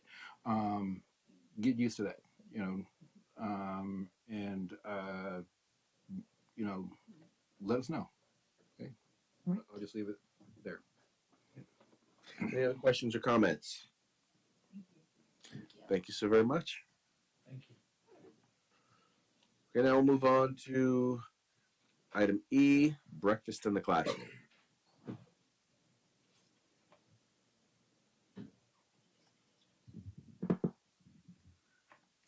Right. Good evening, everyone.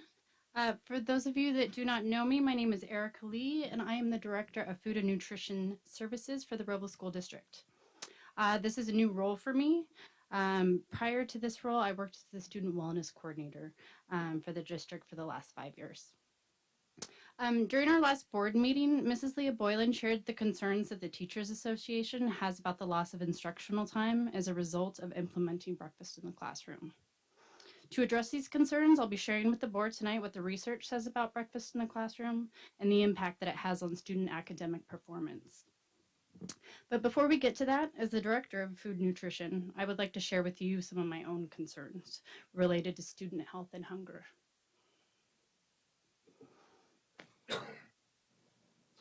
So as the board knows, 92% of our students qualify for free and reduced price meals.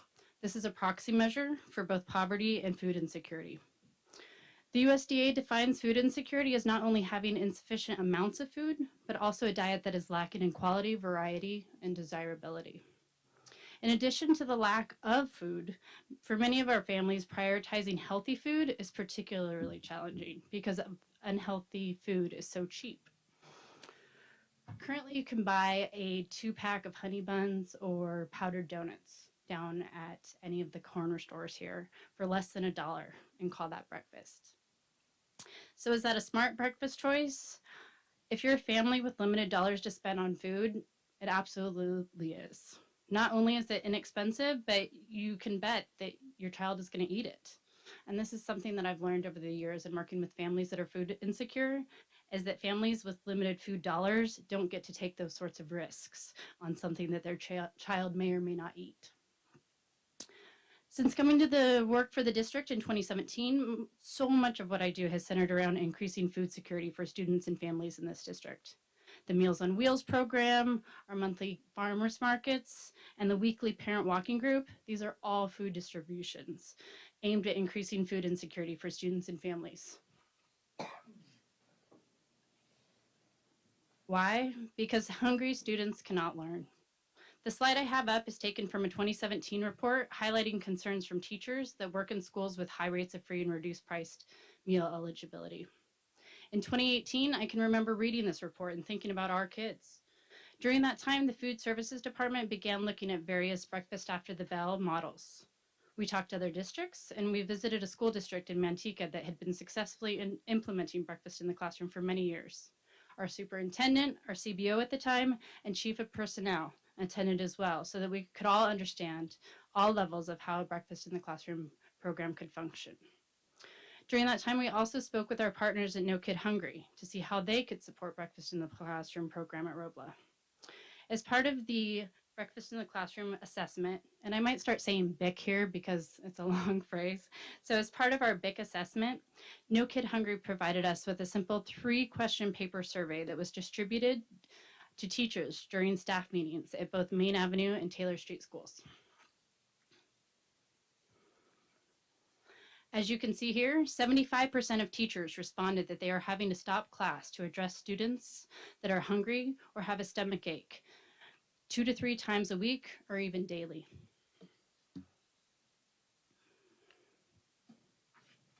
Here we see that half of our teachers are reporting that students are arriving late and bringing food from outside into the classroom.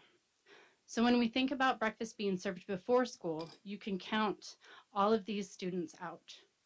I'm also thinking about the quality of outside food items that they're bringing in with them. And finally, we see here that 83% of these teachers keep food in the classroom to give to students that are hungry. This is real.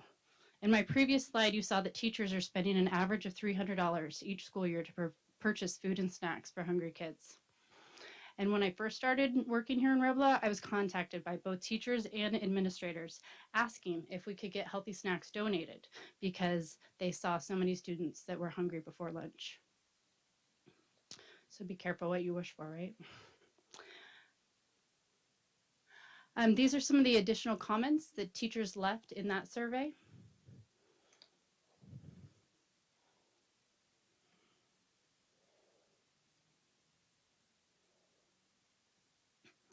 All right, so these are the concerns that RTA brought up during the last board meeting, and I really want to make sure that we're addressing these concerns. So as the director for Food and Nutrition Services, it was really helpful for me to hear these concerns so that we can really just better understand and address them to the best of my ability. So first up, we have vandalism that is occurring in school bathrooms. I spoke to Mark Langley, our maintenance foreman, about this, and while he agreed that vandalism has increased this year, he noted that it wasn't certain specific to the morning hours, and that his best guess is that it was a result of some TikTok challenges and different things, and not really specific to breakfast in the classroom. We have lack of socialization. This one really surprised me, as anyone that has ever eaten in a school cafeteria knows that it can be a really intimidating place to walk into when you're by yourself. It can be loud, you may not see a familiar face to sit with, scary stuff when you're 8 years old. On the flip side, eating breakfast in the classroom with your classmates is an optimal time for social bonding. It also reduces the anxiety of being seen eating breakfast that is part of the stigma that breakfast is only for low-income kids. Next, we have school breakfast is not healthy. So, of course, I take this personally and really want to use this opportunity to dispel the myth that school breakfast isn't healthy. It's a lot healthier than people realize, and USDA makes sure of that. There's a ton of rules involved, and every school breakfast must include a full cup of fruit and or vegetables, 2 servings in whole grains. In Robla, we try and combine the whole grain products with protein-rich foods, since protein is not a requirement by the USDA for breakfast. And then finally, students must also be offered an 8-ounce milk each day. And then finally, school breakfast must provide a quarter of the recommended dietary allowances for calcium, iron, vitamin A, and vitamin C. All right, getting bigger into our concerns is breakfast mess and pests. So I think that the pandemic forced us in the Food and Nutrition Services Department to roll out the Breakfast in the Classroom program a lot sooner than we were expecting. And I do want to acknowledge that we skipped some steps here. At that time, we didn't have the ability to work with teachers to help establish cleanup expectations for students and create routines for their classrooms. I know that we do have teachers that are doing an exceptional job with their breakfast in the classroom program, and I would love to work with these teachers to develop best practices and a well thought out cleanup plan that can work for all grade levels. One thing we did do during the initial breakfast in the classroom rollout was supply spill kits to every classroom to provide a contingency plan for messes. When preparing for this report, I checked in with all of our custodial staff to see how often they were replenishing the spill kit supplies, and the feedback I received surprised me. It was that most of the contents in the spill kits remain untouched. Regarding supplies for cleanup, teachers know, I remind them often, that I am ready and willing to provide anything that they can think of to make breakfast and cleanup easier in their classroom. Again, while I do have some teachers that regularly contact me for different cleanup supplies, overall it's a pretty small percentage. When it comes to classroom pests, this is unfortunately not a new problem for our district. It's something that we've dealt with long before breakfast in the classroom. We also deal with this issue over the summer when there's no food in the classroom. That said, I absolutely recognize that food left behind in classrooms is going to bring in more pests. And again, I really welcome the opportunity to meet with teachers, custodial staff, administrators, food service staff, create a whole committee so that we can come up with a well thought out and daily cleanup plan that can work for all grade levels. And then finally, at the bottom of my pyramid here, probably what is the biggest concern RTA shared was the loss of instructional minutes and the negative impacts this may have on student achievement and success.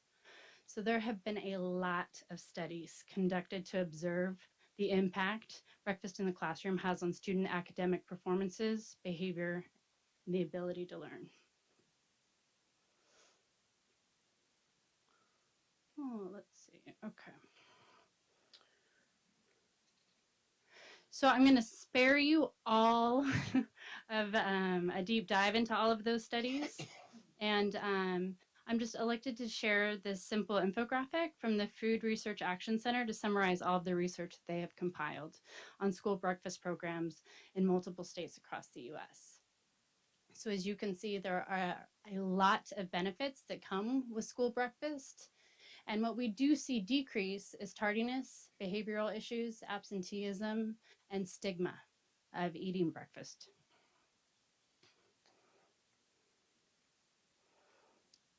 Up on the screen, we have some examples of educational activities that can be done while students are eating breakfast.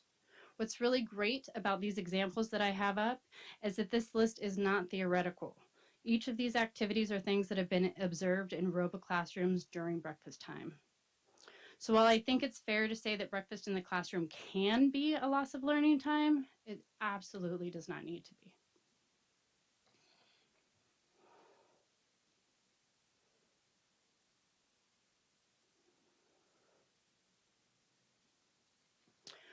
All right, to further address the concerns regarding instructional minutes, I'd like to share what the CDE has to say about instructional minutes and breakfast in the classroom. And I'm not sure, are you guys able to read all of this? I've got it here. Okay, you have it on your screens. Fantastic. So you'll see here that they're writing to district superintendents in an effort to dispel the myth that breakfast served in the classroom somehow distracts from instructional minutes.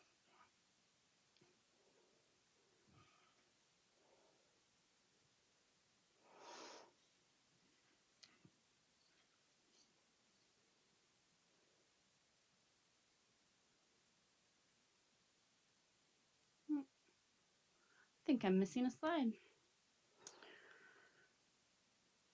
So I want to take a minute and acknowledge the concerns and frustrations that teachers are feeling about students eating breakfast in the classroom. I think that implementing a successful breakfast program takes a significant amount of time. Key stakeholders, principals, teachers, custodial staff must be involved in planning so that together we can create a program that is successful. By 2020, we had been having conversations about breakfast in the classroom with cabinet and assessing the capacity for our food and nutrition services department. When the pandemic hit, everything changed.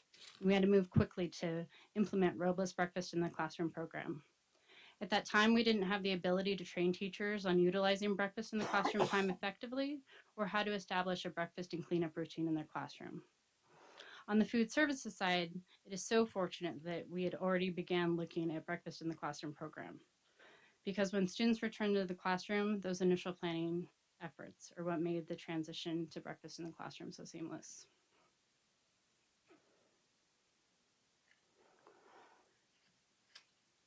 So across the United States, the school breakfast program remains underutilized. In low-income communities like Robla, less than half the children who eat school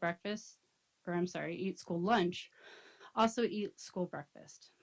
I'd love to think that the reason for this is because students are sitting down to a hot, healthy breakfast while at home. But we know that this is typically not the case.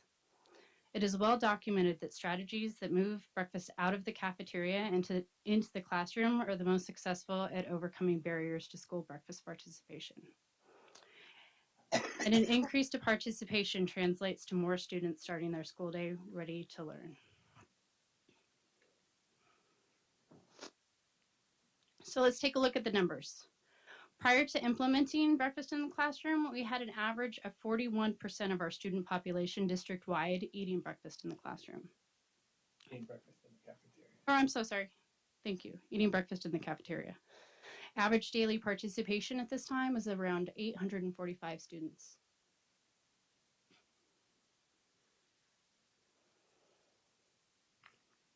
Then after breakfast in the classroom, we see a huge increase in participation. 75% of our students district-wide, which equates to an average of 1,439 students, are eating breakfast daily.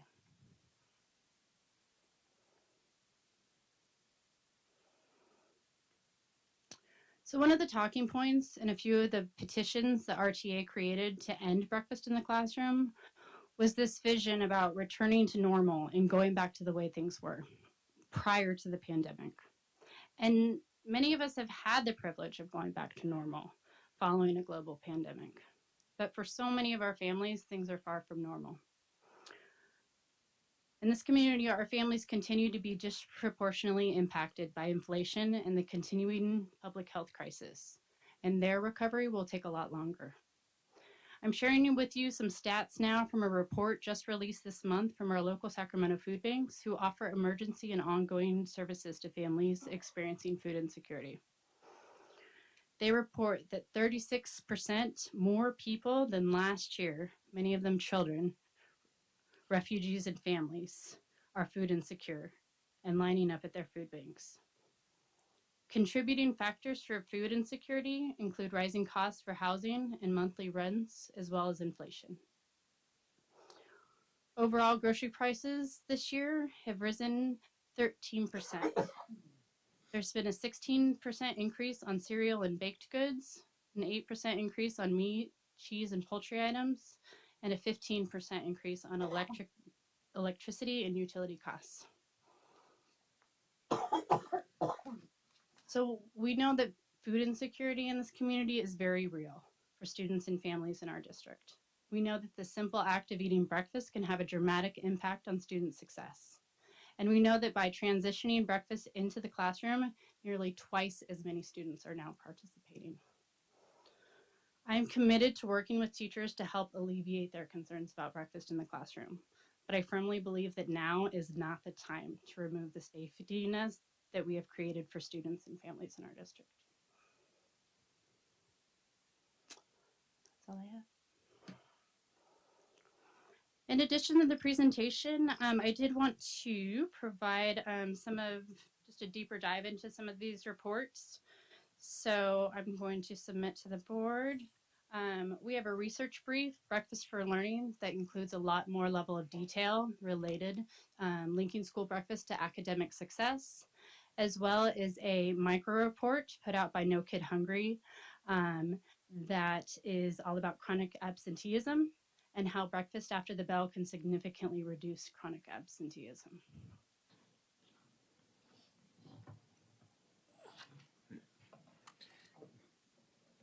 Okay, I have a question. Okay, Mhm. thank you very much for your presentation. That slide has the 70 1% that are eating the bottom part of that. Where are the other ones? The ones that aren't. Where are they eating? Yeah. Who are they? Where are they? Why are they not eating? Can you tell me a little bit about that group? Yeah, and to be honest, I don't have I'm not sure. But these are students that very likely eat at home already or might have, special dietary restrictions. I know that that's the case in my family where families just feel safer feeding them at home. Okay, so they're in the classrooms, but they're not eating. Okay. Yeah, because for breakfast in the classroom, it's always a choice. Students are not required to take a meal. Okay, yeah, that's what I was thinking. So they're in the classrooms, they're just not eating. Okay. Yep. Any other? Go ahead. Please ask the board first, and then I wanted to make a comment. Go ahead. I'm reading through this really quick because they went I do have because I'm trying to get a really good grasp on this, and I've heard from teachers and the parents that they have brought that were clearly not happy with it, and I've gotten your report, heard this. Has there been any information or input from the parents who are are using this program and to the benefit of the student? I mean, I know that there are. I mean, where is that voice? I don't think that voice has been represented at all. And unfortunately, the families that need this the most, they're not the parents that, that are having a voice in this conversation. I know that, with our parent walking group, that is a food distribution that we do every week, we're seeing between 40 and 50 families arrive there to participate. So we know that the need is there, even if those parents, and to be honest, I haven't gone out, and really proactively talked to those parents. But next week, we're going to be doing the food distributions and holiday food baskets. And, I know that Nuvi has participated. You really get a sense of what these families are living like and living through right now. And I think that they're not at the table, but I don't think that means that there isn't a need. We start serving free breakfast in Robla. What year? I don't know that off the top of my head, but it's been, I would say, well, definitely over 15 years, maybe over 20 years. Okay. That's what I thought. So then a lot of this data and information that we were getting from the survey that we did in 2017, this was even though we were already serving. Mm-hmm. This is even though we were already serving breakfast. Yes. Right. Absolutely. And I think that's quite telling. And I think that information is really important to know. So in other words, they were still, even with that, kids were showing up to school hungry, even though we had that program in place. Mm-hmm. Have any of our staff who've had concerns reached out to you to talk about addressing some of these concerns that have been brought up to us? No. And this is something that has really been shocking to me. When all of this information started to bubble up, that was the first thought that I had, because I'm a problem solver and I have a lot of respect for our teachers. And that was my first thought of why aren't we figuring this out together? With data like this, when we're feeding hungry kids, it seems like that we'd have a common goal in mind. Thank you for asking that, because I had a similar question. So you did not hear these concerns before the last board meeting? Not a single teacher. Post when we did some summer school where we first rolled out. I think it was right when schools closed. Then we brought students back for summer school prior to the transitional model, and we surveyed teachers at that point. This was a long presentation, so I did not include that data, but we surveyed teachers at that point, and we got a lot of positive feedback about breakfast in the classroom. We were really trying to evaluate, is this doable? Is this something, that was too much, that was too hard? And we got a lot of positive feedback from that. So this did come as a surprise to me.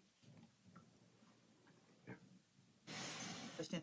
I was having to roll it out so quickly, and so there wasn't a whole lot of time for folks to ask questions. Is there any plans to kind of try to like implement some of the steps that maybe we're missing to help teachers feel a little bit more comfortable?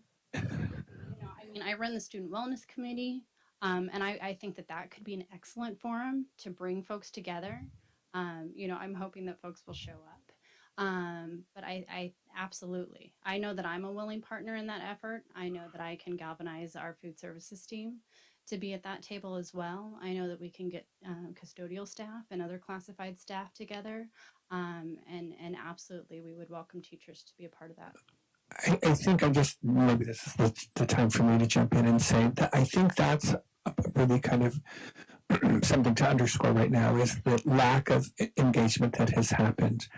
And that's very much not generally how we do things in Robla. And that's why I think this has made this issue a very different issue. Generally, if there's a concern, people tell us what their concerns are, and we create a forum to deal with that. Unfortunately, that has not been the tactic that has been employed this school year with the leadership of the Robla Teachers Association. I had heard prior to, I think it's important to note, I had heard prior to the start of this school year from the president of RTA that teachers had concerns about the breakfast in the classroom program. I said to her, well, please be sure you let us know and have teachers contact Erica. And then, just as Erica said, nobody has ever contacted me. The next thing that happened was I received a cease and desist letter on the first day of this school year from the union saying that they wanted it to stop. In response to that letter, we asked the Teachers Association leadership to meet with us. And at that meeting, we said, can we talk about breakfast in the classroom to see, what the concerns are? And I was told at that meeting that the leadership of the association did not want to discuss breakfast in the classroom. They just wanted it to go away. And then if it didn't go away, they would be filing an unfair labor practice claim against the district. That did finally happen. They filed that claim, and that was received by us last week. So it took some time for that to happen.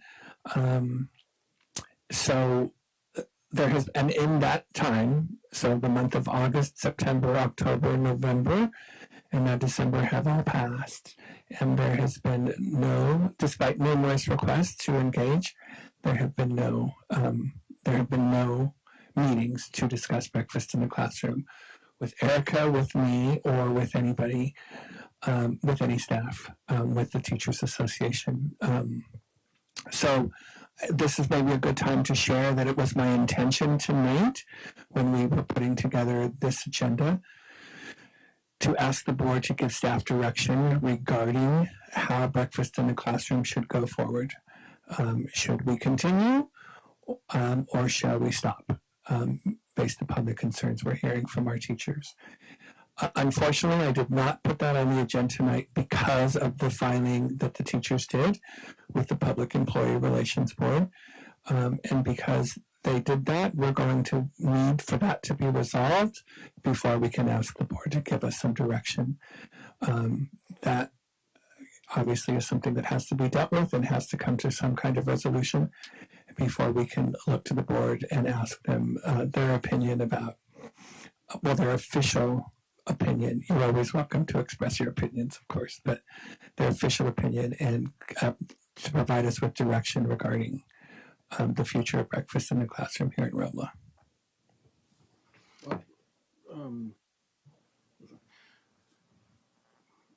Regardless of if you had actually put it on the agenda, I don't think I would have been supportive of either of those options at this point, because you have, should we continue or should we stop?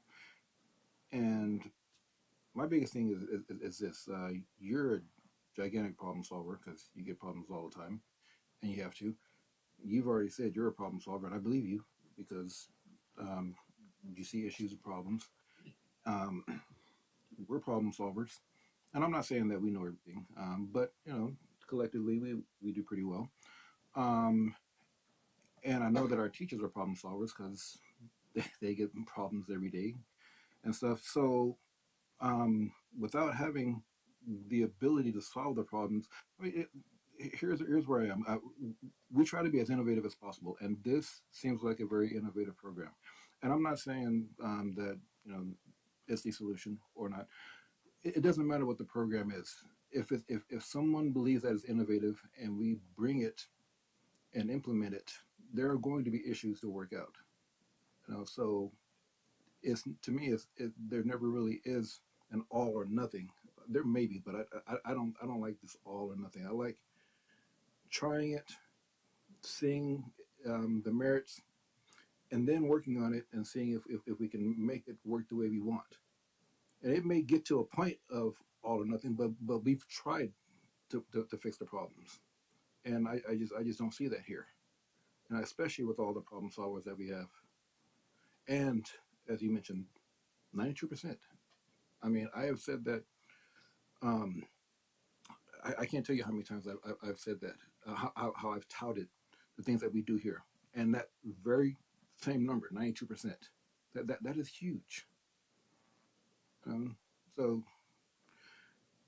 it doesn't matter if it was on the agenda or not, because if those are the two options, I wouldn't have been there. Sorry, I didn't mean to interrupt or anything. I just had to say that. I have to I have to agree with my fellow trustee.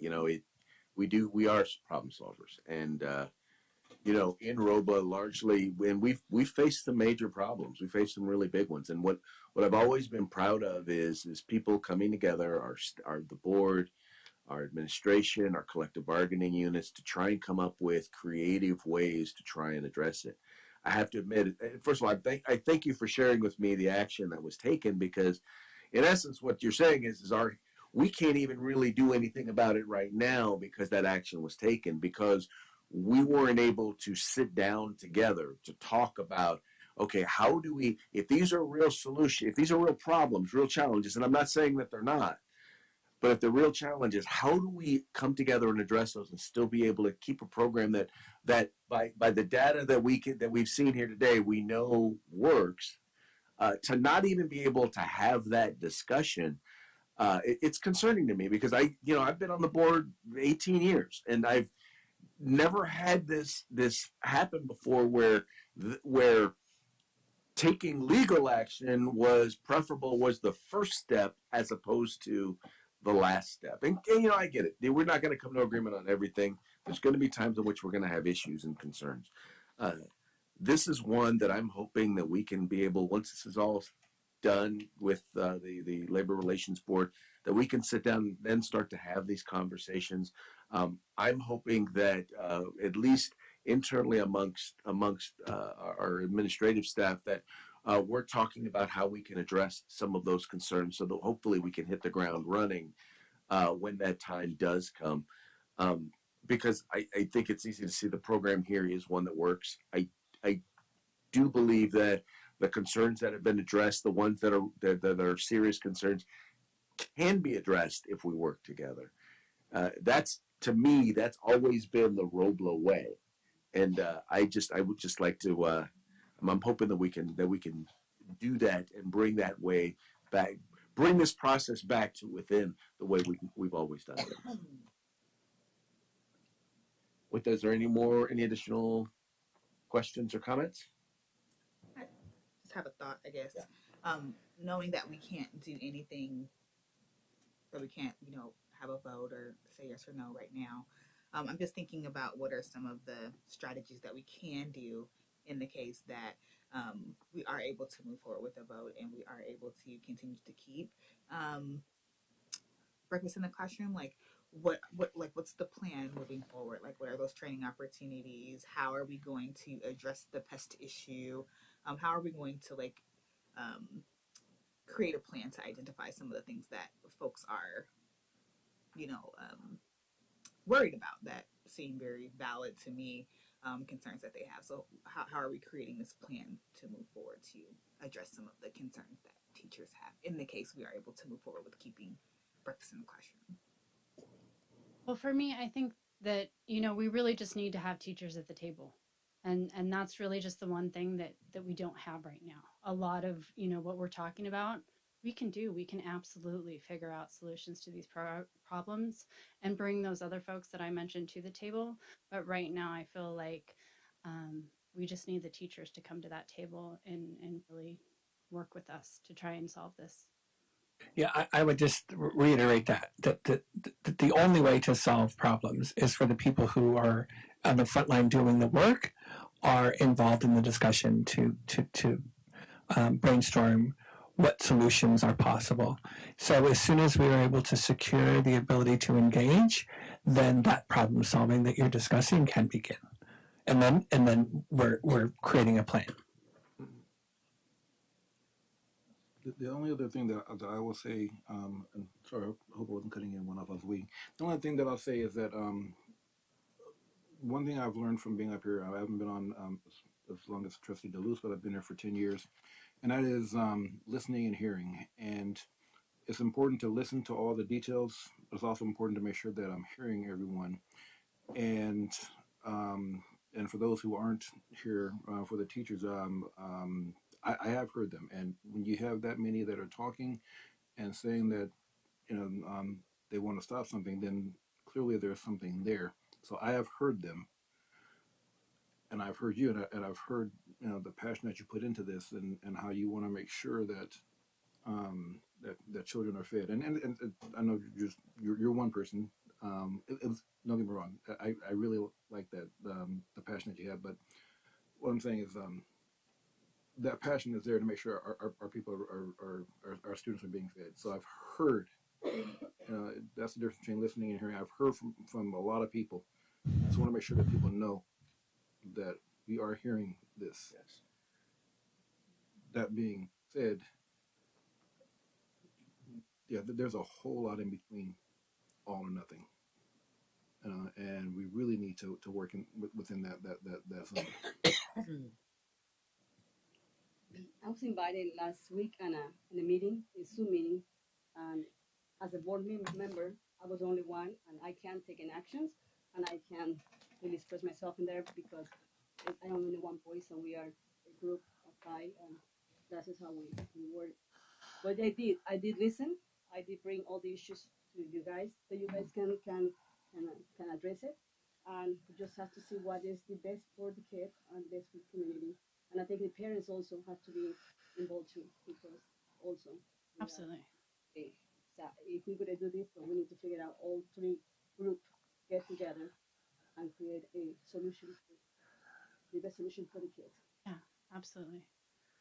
So I completely understand how the teachers are overwhelmed with all this, but I also see that we need to make sure every child is fed.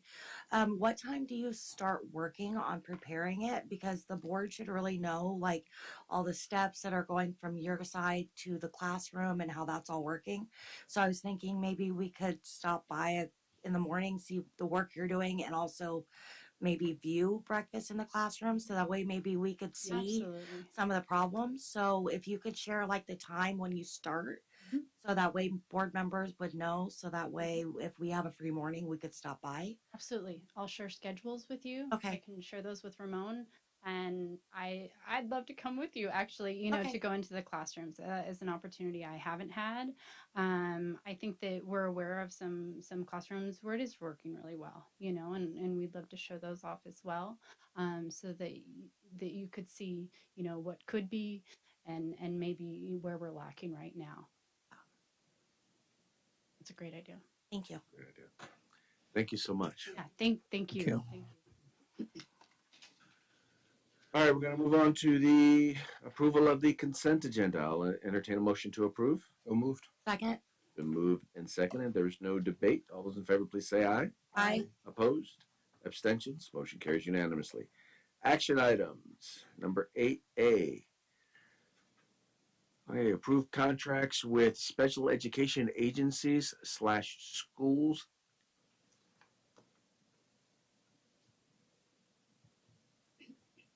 So moved. Yeah. There you go. Sorry. Sorry. You like left Yeah, that open? yeah. You wasn't gonna do I just felt a Second. little out of practice. Okay, it's been moved and seconded. Any discussion? Happy to answer any questions. Hearing no discussions or debate, we'll move on to a vote. All those in favor, please say aye. Aye.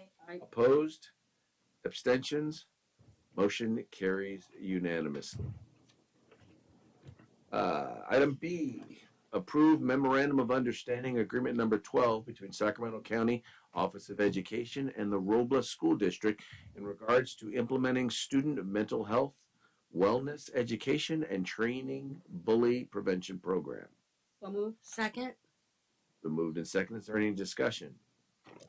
This is just an annual grant, obviously, and you heard a great deal about the context for this tonight from Mrs. Ruby. But again, we're happy to answer any questions. Any additional discussion or debate? Hearing no, move forward to a vote. All those in favor, please say aye. Aye. Opposed? Abstentions? Motion carries unanimously. Item number C, approval of the 2022-23 first interim report and positive certification. So moved. Second. The moved and second. Any discussion? Yeah, one thing, and I forgot to bring this up before, and perhaps Mr. Roberto, you can answer this. I received this letter about the January Governor's Budget Perspective Workshop, and I was just curious if I was the only one to receive that, or we should be thinking about that, or what. Yeah, you are welcome to attend, and I recommend we have from the district, we had presidents from the both bargaining units attending, and I attend as well. This year is live, so they are not even offering on Zoom. So you wanna attend, you are welcome. We could sign you up. So there's a lot of information. So it's a first step on the budget. That's the January, and then the May revise on some board members wait until May, but you are welcome to attend. So it's like it's half a day workshop. So a lot of information about what is the first step. So That's the first time I've ever received that invitation. the first time, okay. Maybe they are advertising it.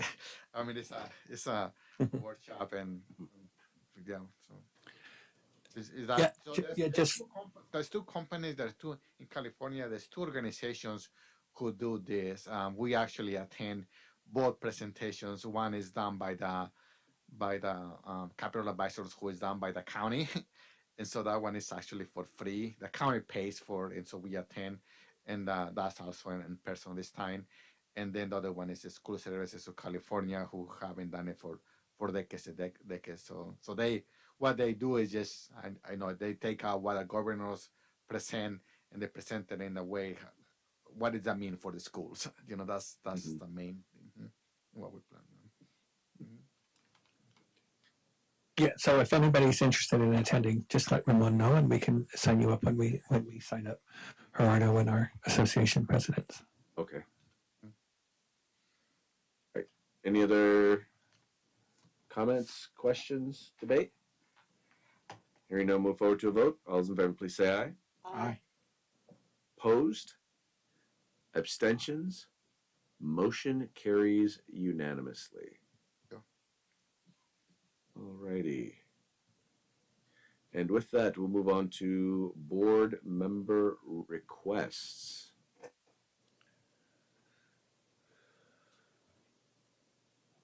Sorry, I Any don't have requests? any. Sorry. Sorry. Nothing at this time. Nothing at this time. Nothing at this time. Nothing at this time. Well, that makes it simple. All right. And with that, this meeting is adjourned.